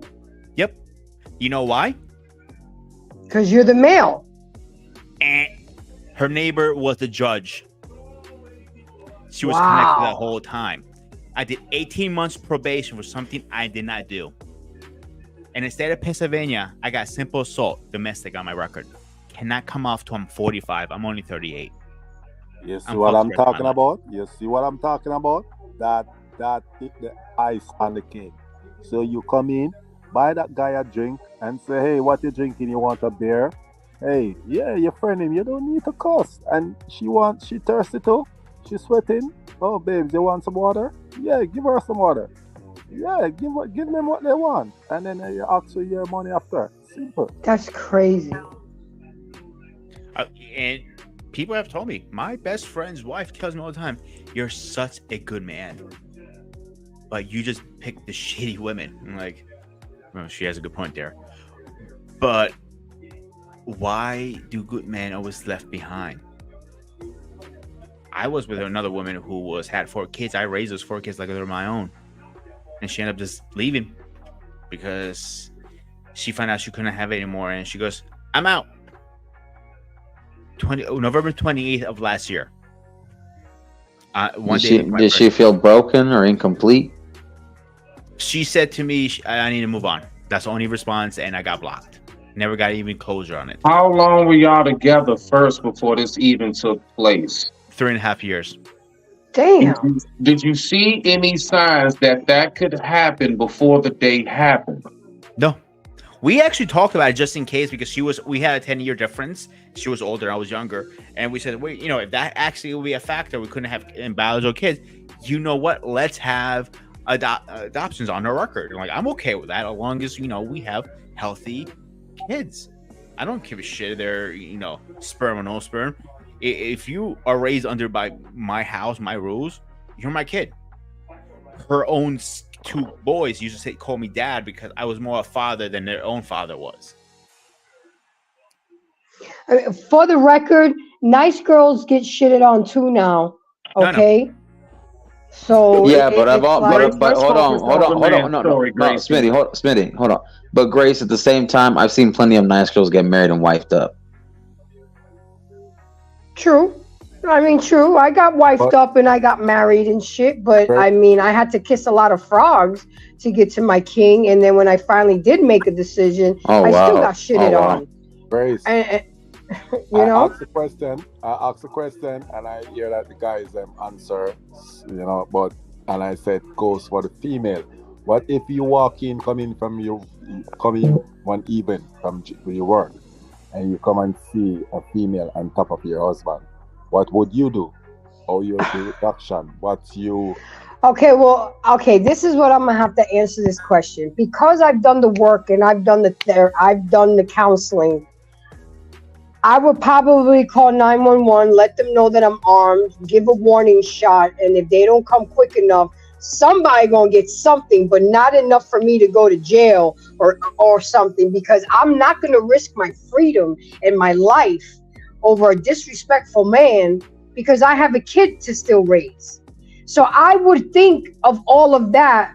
I went to the police academy, so I have training where I can think under pressure, and I would not risk my freedom. He's not going to be worth it. And besides, everything was mine. The house was mine. The car was mine. So he really lost everything, not me. You know what I'm saying? And he signed the prenup. So you see these things. So he's the one that has everything to lose, not me. Warning shot can get you in problem because he can flip it around when the police come and say, "Hey, you're scared of your life," or something like that. Well, I could say that I walked into people that I wasn't expecting in my house, and I thought that my life was in imminent danger. You're in my house. That's a good case. It's a good case to push on. I know the laws because I'm a gun carrier. I have a concealed weapons for. Who owns it? I forgot about that part. Who owns what? It's her name because some people like it was this a half and half, like y'all was split on the bills type thing, or she was staying with that has nothing to do with it. I was talking to bro, slow down. Respect to you. I was talking to DJ on that sense, not you on that one, because I forgot about when DJ was giving his story. All right. You can introduce yourself. I'm sorry? I said you can introduce yourself. I don't know your name, Brody. Everybody calls me Guru Reviews. Respect. Some of my friends call me Ghost of Sparta. I can go out by that. Or you can call me Pete. Either one's fine. I've seen you before, bro, on another panel. So I think we've been on a panel at one time, a long time ago. But shout out to you. Hey, Marcus, all right, well, nice to meet you. I know, we got connected. Different area code. Facts. Answer your question you asked, right? You remember when I asked the question, I said it can be a baby mom or a wife That mean if she's your wife, that means you and her both share bills together. If it's your baby mom, that means that's someone you live with, and kids is there. Kids gone to school, she have the day off, and you know, at work, and she not expecting you coming home so early or so soon. Then you as you pull the door and come in, hi, you hear a man banging the shit out of her. Okay. All The right. All right. reaction, what the reaction would you take out a gun as your Gracie say, put a warning shot, or would you risk your life and spend some time behind bars, or would you buy him a liquor, pimp him out as my brethren say, pimp him out and ask for your money and you know be friend with them and you know move on your life and you know what would you guys do? But that's a I mean, you loaded can just question, shoot him in the DJ. foot, but I mean, listen, don't listen to Smitty. Don't listen to Smitty. That's a loaded question because a lot of times you say you'll do this, but until you're under that fire and that actually happens, a lot of people don't know what they'll do. Because I remember when I was young, I would say, oh, I'll never take a guy back that cheats on me. But when that happened between my husband and I took him back the first time because I had other things to consider. I had our child, I had his son. You know, I didn't walk away the first time. Now, the second time, yeah. I was out. You know what I'm saying? So that's the motion you say you would never take him back, but hey, you go ahead and take him back. It's the same emotion. You got to think before you do action because it's not pretty to be in bars, go to jail, and that person out in the street, she out in the street, living their life, and your freedom is down. Your freedom is just gone. It's not pretty. So you gotta think twice before you pull out a gun, put out a warning shot, and start think crazy. Because love and emotionally is a very strong thing. And this is the topic. What we on from night, you hit that topic, say emotionally and hurt, break heart, and you know, heartbreaking, it's very serious. So you gotta think twice. You gotta start once you step into a relationship, you gotta brace yourself to know when the storm, the hurricane day or the earthquake day coming, you stand up for that. Don't act crazy. But Sting, you know, I hear you on that. You got to think before you act. But sometimes the emotions. I mean, can you imagine when Pete saw that his mama's in the house, his wife or his girl is sleeping with the next man? Sometimes emotions will overtake your rational thinking. Not for everybody, but some people that have less emotional intelligence than others. So Grace, that's why I would say that you just don't know what you're going to do until you're in that situation. Hold on, that guy over here, what's his name again? The guy who say pimp her out. What is his name again? Mr. Best in the World, 84. Mr. So I think you need to repeat back yourself again, like Grace get fully understanding. What would you do? And I stay in the same boat. What would you do? Hey, like I said, I ain't going to jail over no woman. That ain't never happening. That's correct. That's right. It's never gonna happen. You know what I mean? Never gonna happen. And anybody who's willing to go to jail or hurt somebody over, look, man, look, your freedom is number one. You can always find somebody else. Always find somebody else. Let that person go. They already showed their worth. They show they ain't worth nothing. Let them go. And keep it pushing. You know, I mean, I'm all for on the other side of the 50. On the 50 side, I'm on with that with Mr. Best's thing. I get it. You turn a loss into a loan, you know, or turn, you know, the L into a profit, capitalize. I get that, but me personally, I'm like, just take that shit elsewhere. Like, I don't want you in the house. That's it. Like, this is my property. If it's under my name, it's my shit. Y'all trespassing. I don't know you. Yeah, but by law, you can't put her out, Marcus. You can't put her out. She's established residency there. She lives there. The cop is going to tell her you can't kick her out. I'll hypothetically burn all the mail, move all the shit out. She'll put her address somewhere else. This guy crazy. Yeah, I'm going to just say this to people to give game to like certain guys, right? Look, if that situation was to ever happen, okay, and you want to protect yourself, forget about the woman, forget about the man, whatever, right? You're just trying to protect yourself because now you walked into something where you could end up like that guy that shared his story earlier, wherever his name was P, I think. Look, if you have your cell phone with you, which most people usually have, right? Record that first incident. You don't have to post it on social media or anything. Just record that for your own personalized records. Because the thing is, if that other person, who doesn't belong in your household, starts to try to attack you, and you have to be in a situation where you have to defend yourself. Now you have a visual record of what really went down. Again, in my situation, I ain't gonna fight for no one, that don't want to be in a relationship with me anyways, to begin with. And I'm not gonna waste my energy to try to pimp anyone out. If anything, I'm just gonna move on, with my life and find someone else. If that comes into that situation. But me as a man, I know people say easy said than done because people get caught up in emotions. But this is pretty much where it's like you're going to have to use strong critical thinking skills. Where it's like if you can really hold your emotion to the side just for a little bit, man, pull that camera out, and start recording because anything could backfire. You know what I mean? And they could try to set you up where you could go to jail for something that you didn't even really do. And Jonathan Majors. Jonathan Majors. Because otherwise you're going to have major problems, man. So Facts. Johnny Depp getting real deep in it.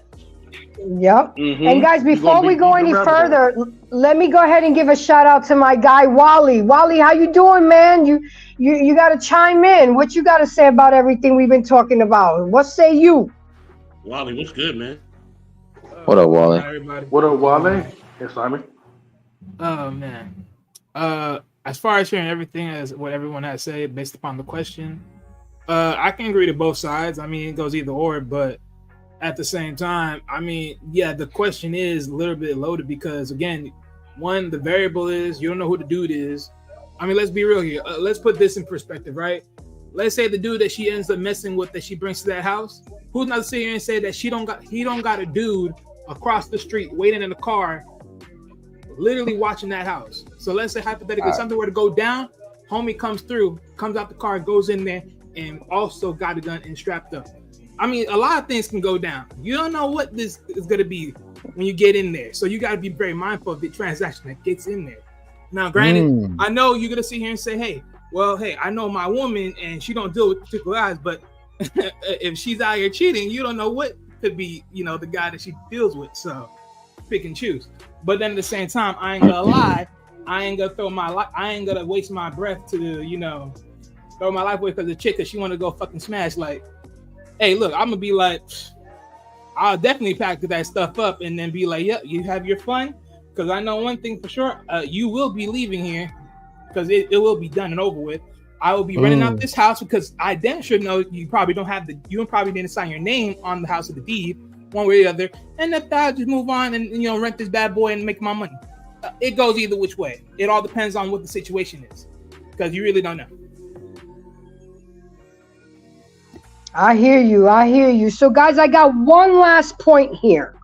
It says here, be mindful of self-blame, self-doubts, and self-criticism. When one has been rejected, the tendency for many is to take it personal. Although the rational mind knows the breakup is not a representative of any inadequacy on your part, the other more vulnerable part of yourself fiercely believes otherwise. This is where self-flagellation often begins. Why wasn't I good enough? What's wrong with me? If I only had more money, if I was only skinnier, etc., etc., etc., they would have stayed. this will morph into, will I ever be good enough for anyone, or will anybody ever want me? And you can go on and on with the voices of the inner gremlin further and further down the rabbit hole of self-loathing and despair. It's easy to remain stuck in these addictive cycles of self-blame, especially when you are in the throes of grief. But this will not serve you. Mindfulness, you have to be mindful, is imperative during the time of emotional detachment. Guys, I know it's harder for you men, I think, because you have to suppress it. You can't show your feelings. You got to man up and whatever. But we have to trust the process. We have to go through the breakup. We have to go through the detachment. You know, it's not easy because I've been through it. Trust the what? Trust the what again? Trust the process. Shout out to Embiid. Shout out to Joel Embiid. Yep. you gotta trust the process. You gotta, you know, and you guys will really feel my thoughts on my final thoughts, because we haven't even brought that up, but of course I brought it up in my final thoughts. But the fact remains is we got to recognize the pain. We got to stop blaming ourselves.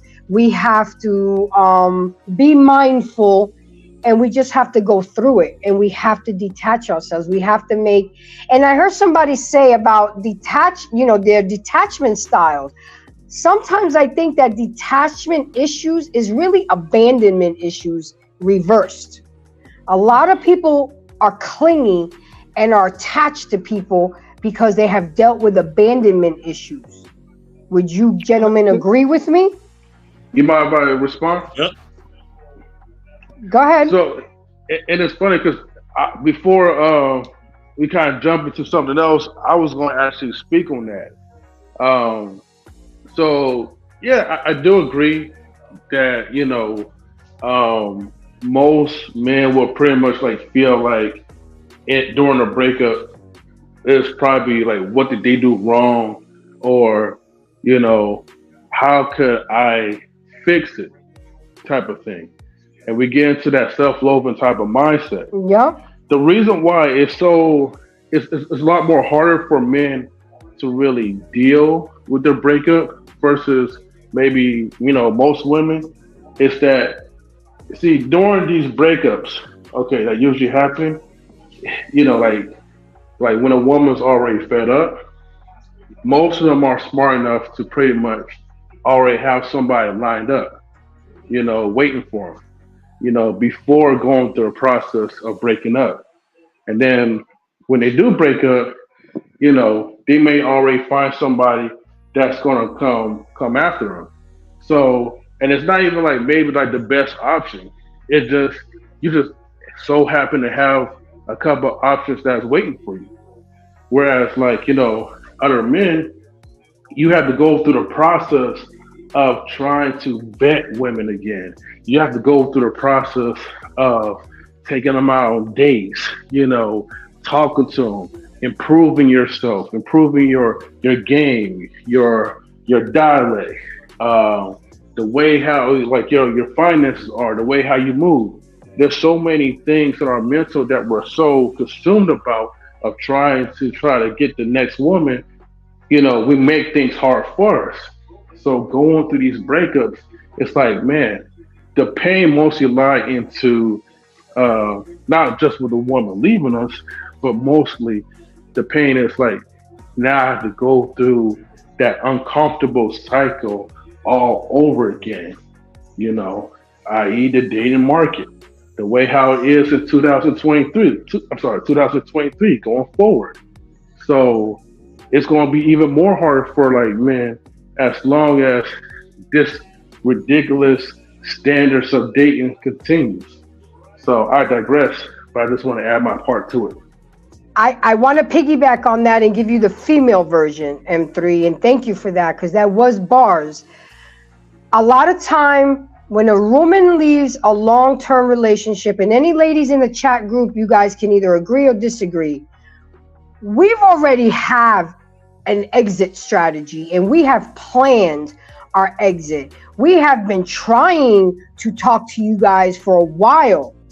We don't just pick up and leave like sometimes a lot of guys do. We have, especially if we have children, we have to literally have an exit plan. And we've mentally checked out a long time ago.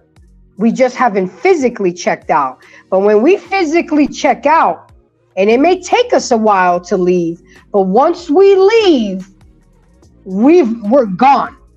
It's very few times where I've seen in my lifetime where women end up going back after a major breakup. Would you gentlemen agree with me or disagree? Say that last part. You said women will go back after a breakup? No, that we barely do, because it's taken us a long time to finally leave. We've had to literally have an exit strategy, a plan. So once we leave, it's very hard for us to come back. And we've been trying to fix it for a while. We've been trying to talk to you and tell you we're not happy and nothing changes. Everything is still the same. And finally, we finally leave. So Tia Mowry That's is not always the case, though. Nah, hold on. They always listen. Let me tell you, fellas. Listen to me, fellas. All right. They always come back. Hey. They always come back.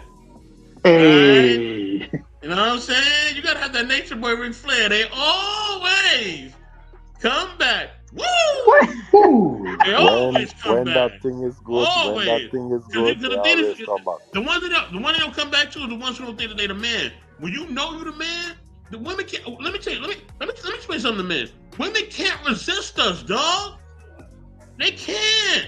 When you really that guy, she can't say no. She even be mad at herself. She be talking to her girlfriends. I hate him so much. I just can't. She can't get rid of you, dog, because you in it. Nobody made love like you. Nobody with a cologne that you wear. Nobody drive the car that you be driving. Ain't no man got the swag that you got. When you that nigga, like, yo, you that nigga, bro. I'm telling you, I done seen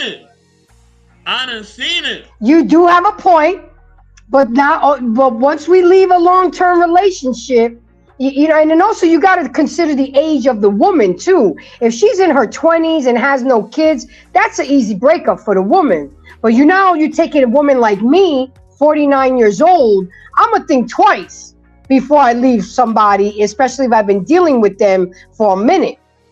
Because I recognize that my pickings are getting slimmer and slimmer. They're still there, guys. Don't get me wrong, you know, but I can get what I can, but I want what I want. You know what I'm saying? And a woman at my age, I gotta, move differently.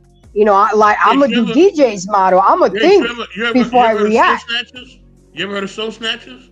You gotta be. Yeah. There's some women that soul snatchers too. All right. So brothers, be careful. But there's some male soul snatchers. Let me tell you something. Look.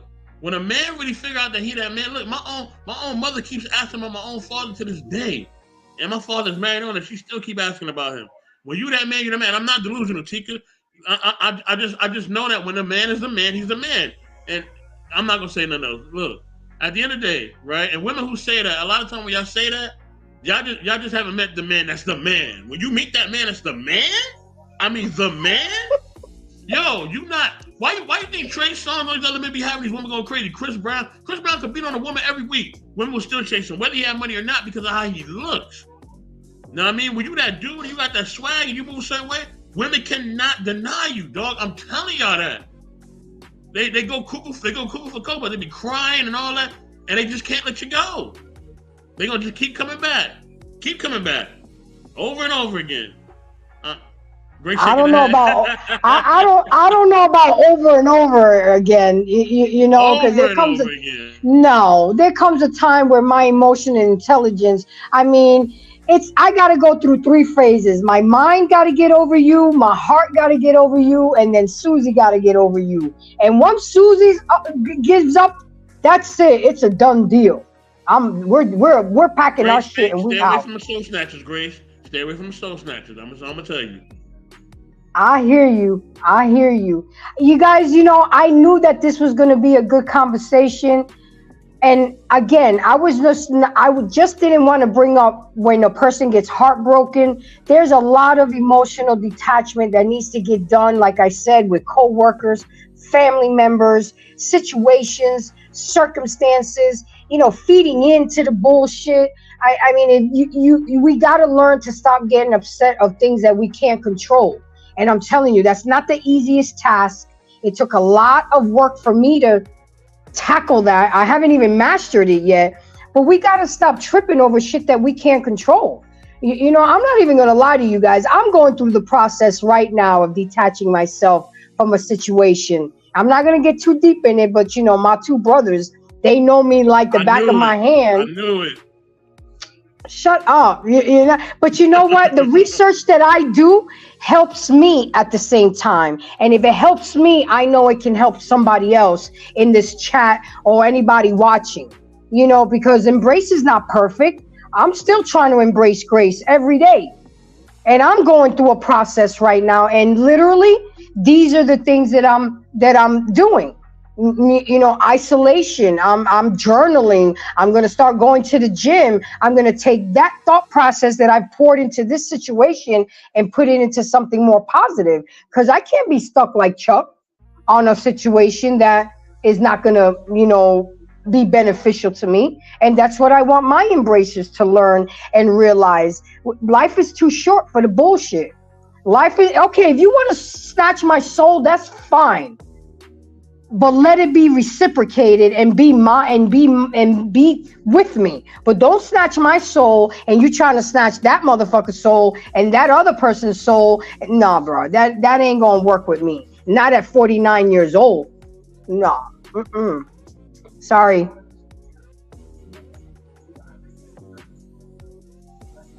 That's called Anybody? a standard. That's called a standard, Gracie, and there's nothing wrong with that at all. You have your morals, your boundaries, and your limits. And I would say that once a person makes that clear in a relationship, you have all right and will to go right on ahead and execute whatever you feel and deem necessary to go ahead and, let's say, rectify that situation. So, yeah, I digress. My mic is muted. Rock out. Yeah, Grace needs a nice church going brother, man. That's what I she need need a a what? nice I church need a going what? brother. Nice church going brother that wear those slacks. You know what I mean? He don't curse at all. He love his mama. He wear glasses. You know what I mean? A nice church going brother. All his teeth is white. You know what I mean? Like she need a nice church going brother. I got You know what I I mean? got that. A nice, I a nice, very humble. He says yes, ma'am, no, ma'am. You know what I mean? No, He open I up the don't want to door. no. I don't want Yeah. to your yes ma'am, no ma'am. I need an alpha male. You she, know what I'm she, saying? Nah. Look, that's the soul she don't snatcher. want no nice guy. The soul snatcher is No, an no, I'm not alpha saying not male. nice, but I need a leader. I need somebody that's going to lead, not somebody that's Look, going to let me walk all over them. look. I keep telling you, ladies, that when y'all listen, when y'all want these type of men that are alphas or like super leaders, like yo, them type of dudes, like yo, some of them are good, some of them are good, but most of them, hey, they be out here, especially like you, like man, you call this brother, you like man, I called him, you know what I mean? He don't call you back until like 2 days later or whatever, and you're like, why you call me back? You're like, oh, I've been busy. Those are the ones you gotta avoid. If he not communicating, he talking about he busy and all that. Yeah, yo, I'm telling you, just certain things you gotta avoid. You gotta avoid certain things, Grace. You know You're why? not fine. You know You why? gotta, You know why? why? Because he got a depth chart. He got a depth chart already. Yup, he do. Because that's how I used to move back in the day. Fact. Damn, when telling on yourself comes to reality. That's not telling myself. Wait, Marcus, I'm you should just be an being. alpha male? No, I mean, listen. What if you already knew you had it like that before? If you already knew you could move like that before? Hell yeah, I optimized on it. I'm not gonna lie to myself. I'm not gonna quote unquote say, damn, I'm snitching on myself or answer to myself. No, it's just if you got it like that, if you know you're like that, if you know you move like that, if you know who you are like that, you're not gonna front. I had a depth chart. To this day, I can still have a depth chart. I still get shots too. I want to ask a question, right? And Grace, you can answer this question too. Question Yeah. what I want to ask. Out of a female or a male, which one more stalk or a more stalker? Because you got female out there. Which you got Wait, males what was the question? out of a female or a male? Which one stalk a lot? Are we talking about men of yesterday or men of today? Because these niggas of today, I don't know, they just as weird as the women, majority of them. So I mean, it's sad that I really don't even know how to differentiate most of these Majority niggas of out what there. type of men though? Because it matters on the type of character, personality. What do you mean by that? Man, look, the men of yesterday and the men of today. Like when you say that, like basically what I'm saying is, I mean, honestly, when we say all of that, men or women, a lot of stuff, a lot of dudes operate and move in a very, very feminine way nowadays. I And you're personally right peep about that that. shit. You're right about that because I see a That's young all boy. I'm saying. So it's Young, really hard to say. I mean, because nowadays I see niggas doing shit like that. Where back in the day, we could more so say, nah, that's like a one off, man. Dudes don't usually do that. It's a whole lot of shit I had to scratch off the list of. I thought men ain't do that. yeah, I see a young guy sleeping in the car, sleeping in the cold the other day, just like watching a female sleeping on the street side in the car and out there cold. And that's like a stalking thing. I'm not gonna do that, man. To stalk a female? Hell no. To watch a female? Hell no. That's crazy. So I asking Grace if females out there are real stalker or guys out there stalk more than a female. What do you think, Grace? Wait, say one more time. I can't really hear you. What was the question? The question I'm saying, the question I'm asking is female out there a stalker or guys out there stalking more than a female? What do you think? I think it's 50-50 right now because they all crazy and they all lost in the sauce. I mean, with the first chick that my ex stepped out on me with, we had to go get restraining order. Our house got broken into. So I finally put that shit to sleep and I went to her house and knocked on her door. You know what I'm saying? I told my ex, you need to show me where she lives right now. Well, Not gonna he lie, said, not he gonna said hi lie. to my little friend while I was asking him to do that for me. So he had no choice, and I pulled up on her, and I even called her and told her we're on our way. Again, guys, I can think rationally in a chaotic environment. That call to let her know that we were on our way was to show the police officer that she knew we was coming in case she tried to say that we were the aggressors.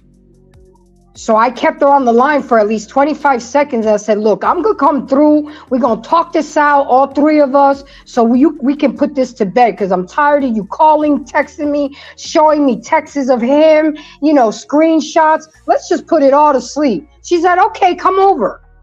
I got her right where I wanted her. Hey, So Grace, you just hold on. You actually went Hold over there? on. DJ Sting. And DJ, no, because the thing is, you got to understand though, you're talking to a panel of people who are mostly American, and if you know anything, in case if you don't know, let me enlighten you. A lot of women now are on the highest percentage of women that are on antidepressants or any prescribed medication on the mental health level. So, I mean, they're dealing with a lot of mental issues, and a lot of those women will act crazy. I know plenty of women who have stocked more, and the numbers have increased and inflate. No offense, Jamaica, DJ Sting, right? I got you. But so I need you to understand that, because now when you're talking to a panel of people that are more Americanized and more on this side of the westernized country, you got to understand that by definition, mostly now that it's balanced, I got to go with Grace. It's a 50-50 now, if not more crazier women than usual now ever. Yeah, because they're not taught about rejection. They're not taught that. And control their emotions. Exactly. I think it's 50-50, DJ Sting, because I finally had to step up because he wasn't handling it. She was out off the chain. And yes, Smitty, I went to her house. He left because he couldn't handle the heat. But I sat there at her house for 2 hours at her table and allowed her to show me everything she wanted to show me, tell me everything she wanted to tell me, and just let it out so you can leave me the fuck alone. Okay? I'm the wife. And you want to get mad at me because you're the side chick and you didn't caught feelings and you thought that you were going to bring your 5 kids from 4 different men to my 4-bedroom house? Like I told her, I said, baby, I own everything. That truck he be picking you up at work and taking you home, that's me. That car, that's me. That house, that's me. He signed a prenup. So he don't get nothing. So question, question. Have you ever found yourself as a stalker? What was that? Have you ever find yourself as a stalker, stalking a guy? Have I ever stalked a guy? Let me see. No, hold on, because that's not my style. I'm not gonna lower myself to that. Zodiac killer. I pulled up on my ex one day, and I pulled up on my ex one day where I knew he would be because he's so predictable, and I knew how he moved. And I didn't cause a scene. I just sat there and rubbed his head and whispered in his ear. I said, "So this is what we doing right now? Our kid needs some shit and you out here in the casino gambling and shit." And I was just whispering in his ear and rubbing his head, and that nigga was shaking. He got his ticket and left. And I had my peoples out there waiting in the parking lot, and I sat on the bench waiting for him to leave.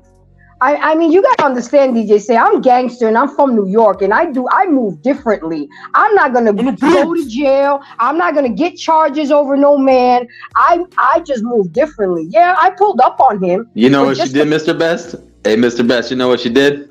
What she did? She pulled that 50 Cent. So seductive. I'll take you to the candy shop. Just to prove to him that I can find him. Just to prove to him that I can touch him whenever I want. That you can't hide from me. I know all your moves. I got eyes on you.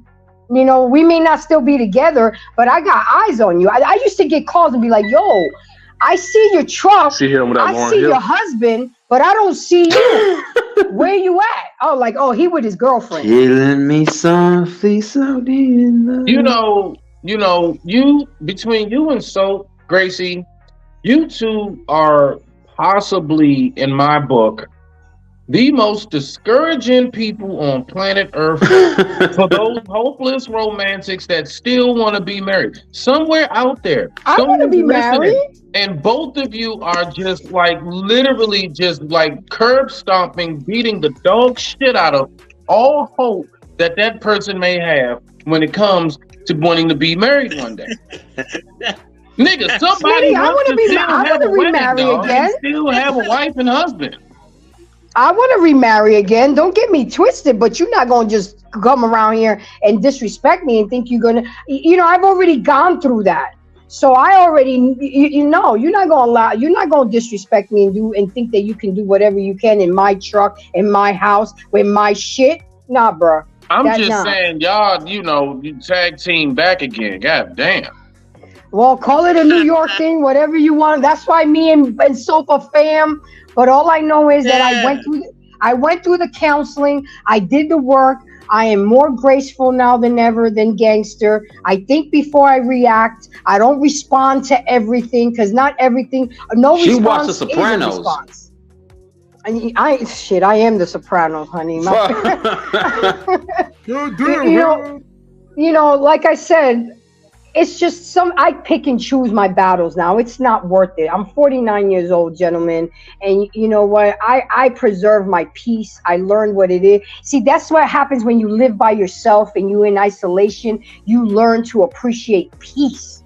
You leave a fucking cup on the kitchen counter. It's going to be right there when you come home. You ain't got to hear somebody's mouth. Well, why you ain't washed that cup? Or why ain't it? Man, that cup is gonna be there for 3 days, and let that bitch be there for 3 days. Hold on now. We don't want no roaches though. No, but it's just an example. But I get it. But I will pick peace over a snow satcher any day. Is it hard to do it? I got you. Absolutely. Am I going through the process right now as we speak and as we're doing this show? Shit, this is therapy for me right now, talking about it, listening to you gentlemen give different perspectives. But at the end of the day, I'm gonna come out on top. You know, it's like, hey, I'll tell myself it's just a penis. It's just a penis, Grace. Get over it. It's just the penis. And there's a lot of penises walking around here on this earth. Ain't nothing wrong with the woman being on top, Gracie. Oh, my bad. You want to talk about that? Big Red said, wash that cup. So I'm going to wash that cup, Big Red.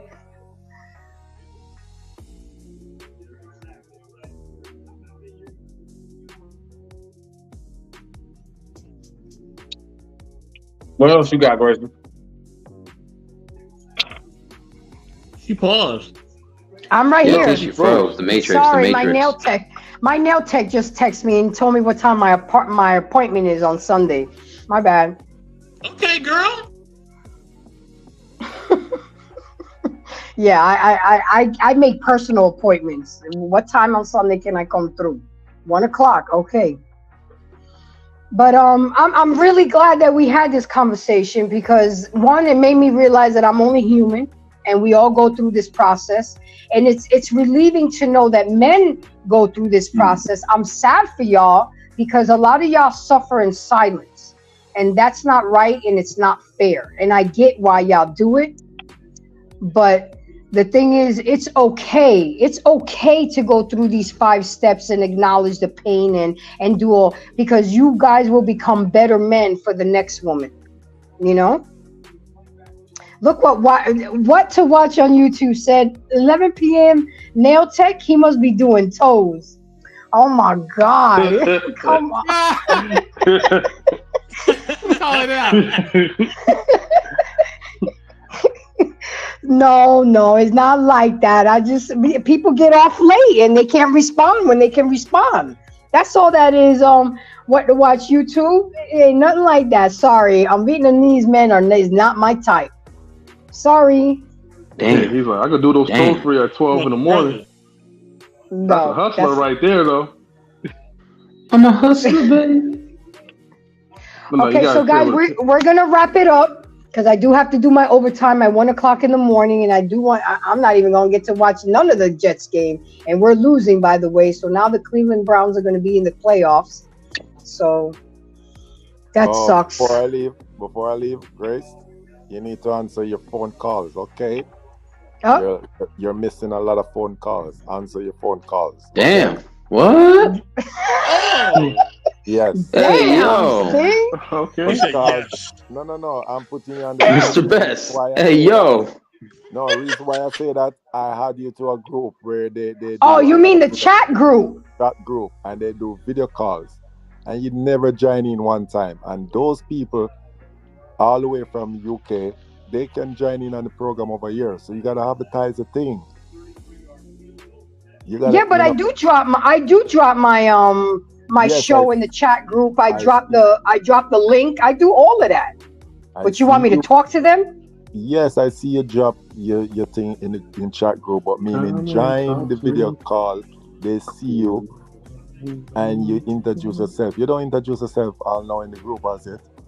Nobody see you. All right, sir. All right. I will answer the phone. I will answer the chat group phone calls to let them get to know me so they can come over here and be on the panel like you are. Yes, sir. I hear you. 10-4. Because M3 better stop that. You gotta hit him with the bell bid the bow. Yeah, you have a guy over there named Edwin. If he come on this panel, trust me, hey, this place turn upside down, man. I just need Edwin to drop a cash app too, you know what I'm saying? Because I need a new computer. Yeah, that guy, you know, he's crazy, man. It's a computer. So you want to bring crazy? You want to bring crazy to embrace the grace? No. Meaning he talk a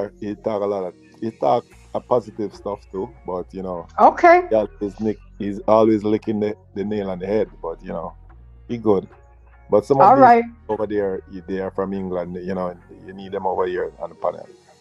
All right, so since you're talking now and you're going to drop off soon, why don't you go ahead and give me your final thoughts on the topic and everything we talked about tonight so we can start wrapping things up.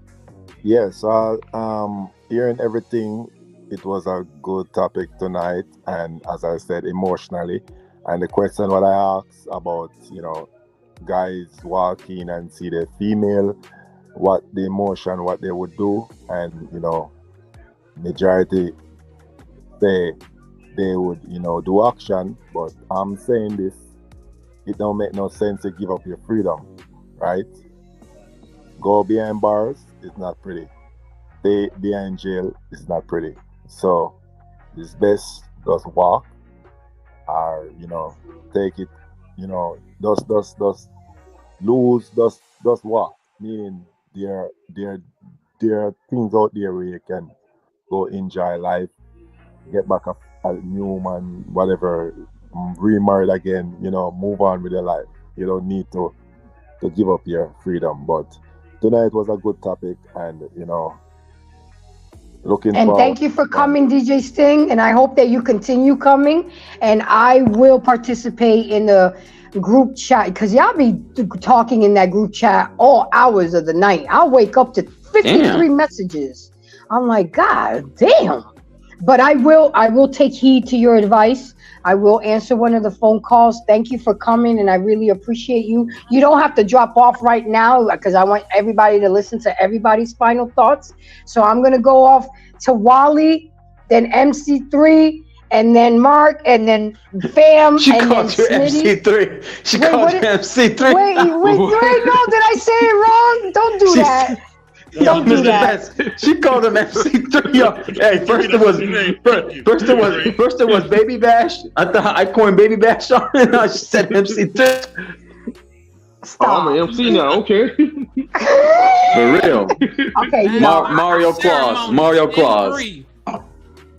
It's what? M3. M3, okay, M3. Big Red says Grace is so East Coast. Yeah, I am. Even though I've been out of New York for a long time, it's still my heart. So yes, I am. Yeah. All right, so Wally, we're gonna go down to you. Give me some final thoughts. Anything you want to add on? Anything you want to say? Make sure you tell people about yourself, where we can find you. Because again, on this channel, I want to support everybody that supports me. Go ahead, Wally. Chawala Walla. Yeah. So my final thoughts to the show. I'll say this, man. DJ Sting, you always come with these questions that always trigger the panel. I can say that very much so because you always get the panel riled up when you throw up your question. That is one thing for sure. But as far as the topic goes, yeah, emotional detachment is a process. I said it early in the chat because what you alluded to earlier amongst one of your comments about getting closure. Most people don't get that closure because of how the relationship is, like just how the energy of the relationship is. Because usually when the relationship is on bad terms, that closure that you're looking for will never get done because the person's just done with you. They just want to be away from you as far as possible. So, yeah. But that's my ending right there. Okay. MC3.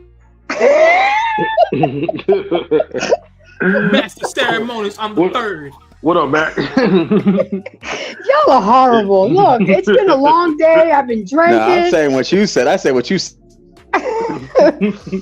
Go ahead. Oh, damn, now I want to say MC3 again. Oh, this. Sir, go ahead, please. Where are the names? I usually have everybody's names on this. Go ahead, my dear. Okay, for sure. Just trademark it, M3. Trademark that. Right. I'm gonna trademark a lot of names that y'all be giving me. But anyways, supposed to get off me, girl. But anyway, so look, I think this was definitely like a good topic, definitely for sure, man, because you don't really have like a lot of topics like this like in the YouTube space that talks about like the proactive and the reactive, like, type of, situations when you get your heart broken or when you're in a situation where you have to use like critical thinking skills. I mean, I don't know if you guys even went in depth as far as how to deal with situations when you're having breakups with your coworkers, whereas like you have to see them like every day afterwards. Mm-hmm. But the point is that like these healthy conversations are definitely going to be helpful for the people who are watching, and that's very important because we don't need to keep feeding ourselves with a bunch of nonsense all the time. You know what I mean? So thank you, Mr. Lucy and Embrace the Grace for having these topics, man, that actually advocates for both, making common sense great again in these relationships. So salute. Thank you. I appreciate that. And I appreciate the acknowledgement. And keep coming through. I'll get the name right sooner or later. Yeah. One day, like you'll get MC3 or whatever you just called me. You'll get it right. Great. MC3. It's one letter, one number. M3. There we go. MC. All right, so we're gonna go to Marcus. Give me your final thoughts and anything else you want to say, and where we can find you if you have a YouTube channel, so we can all go over there and subscribe. Yeah, I'm usually moderating on a lot of these channels, or I'm just supporting the stream, supporting a lot of people's content and stuff. A lot of bread, everybody can eat. Everybody can eat and grow. But you can find me. We've been on a hiatus for a while. Me and Wally, we've done weekly drop media.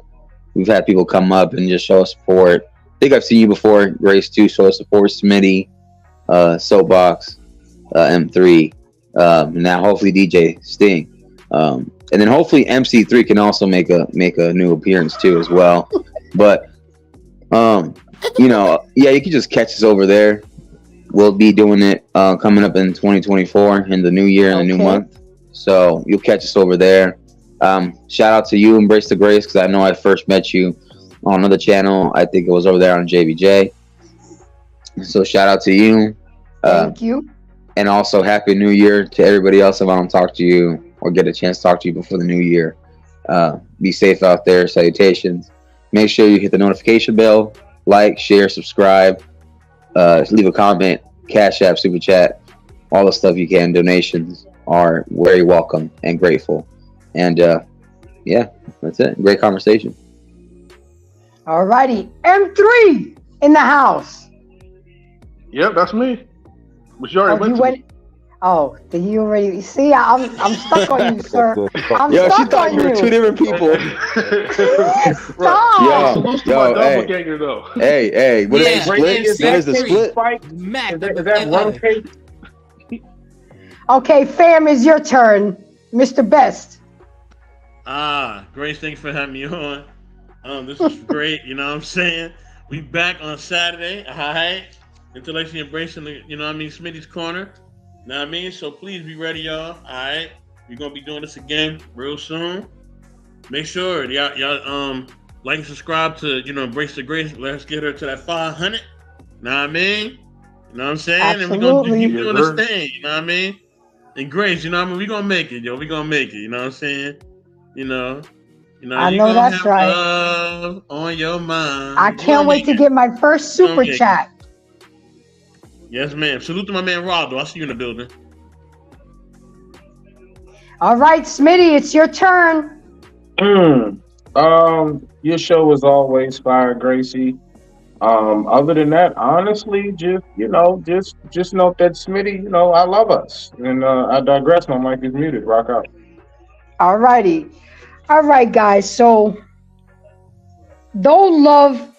it's hard to fathom in the midst of a heartbreak.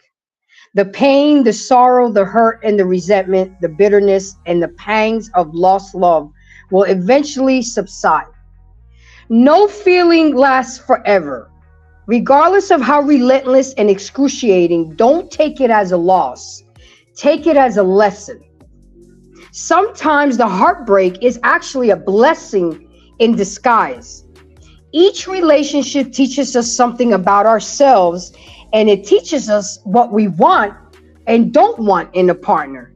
With the ending of each wrong relationship, we are getting closer to the right one. And to my embracers, this is a final thought. We talked about everything under the sun. I talked about how ways we can do better to get through the grieving process. But one thing that wasn't mentioned, and I'm sure as damn going to mention, is pray. Pray and pray some more. It says it, the Lord is close to the brokenhearted and saves those who were crushed in spirit. The good news is, guys, that although you may feel defeated, God is closer than you realize. He is always with you and can and will heal your heart. It's a promise that he makes to us in Psalms 34:18. God promises that he doesn't want you to feel alone in your suffering. As you draw close to him in prayer, he will listen to all your hearts and fears, and he will sustain and comfort you. So, guys, thank you for coming. Thank you for the laughs, the conversations. Even Simon, thank you for coming. Even Israel. Every energy that comes through is a learning lesson. So embrace God, embrace prayers.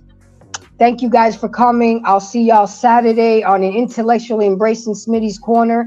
And trust me, 2024, this channel is going to soar. So have a good night. Thank y'all for coming out. God bless. God bless.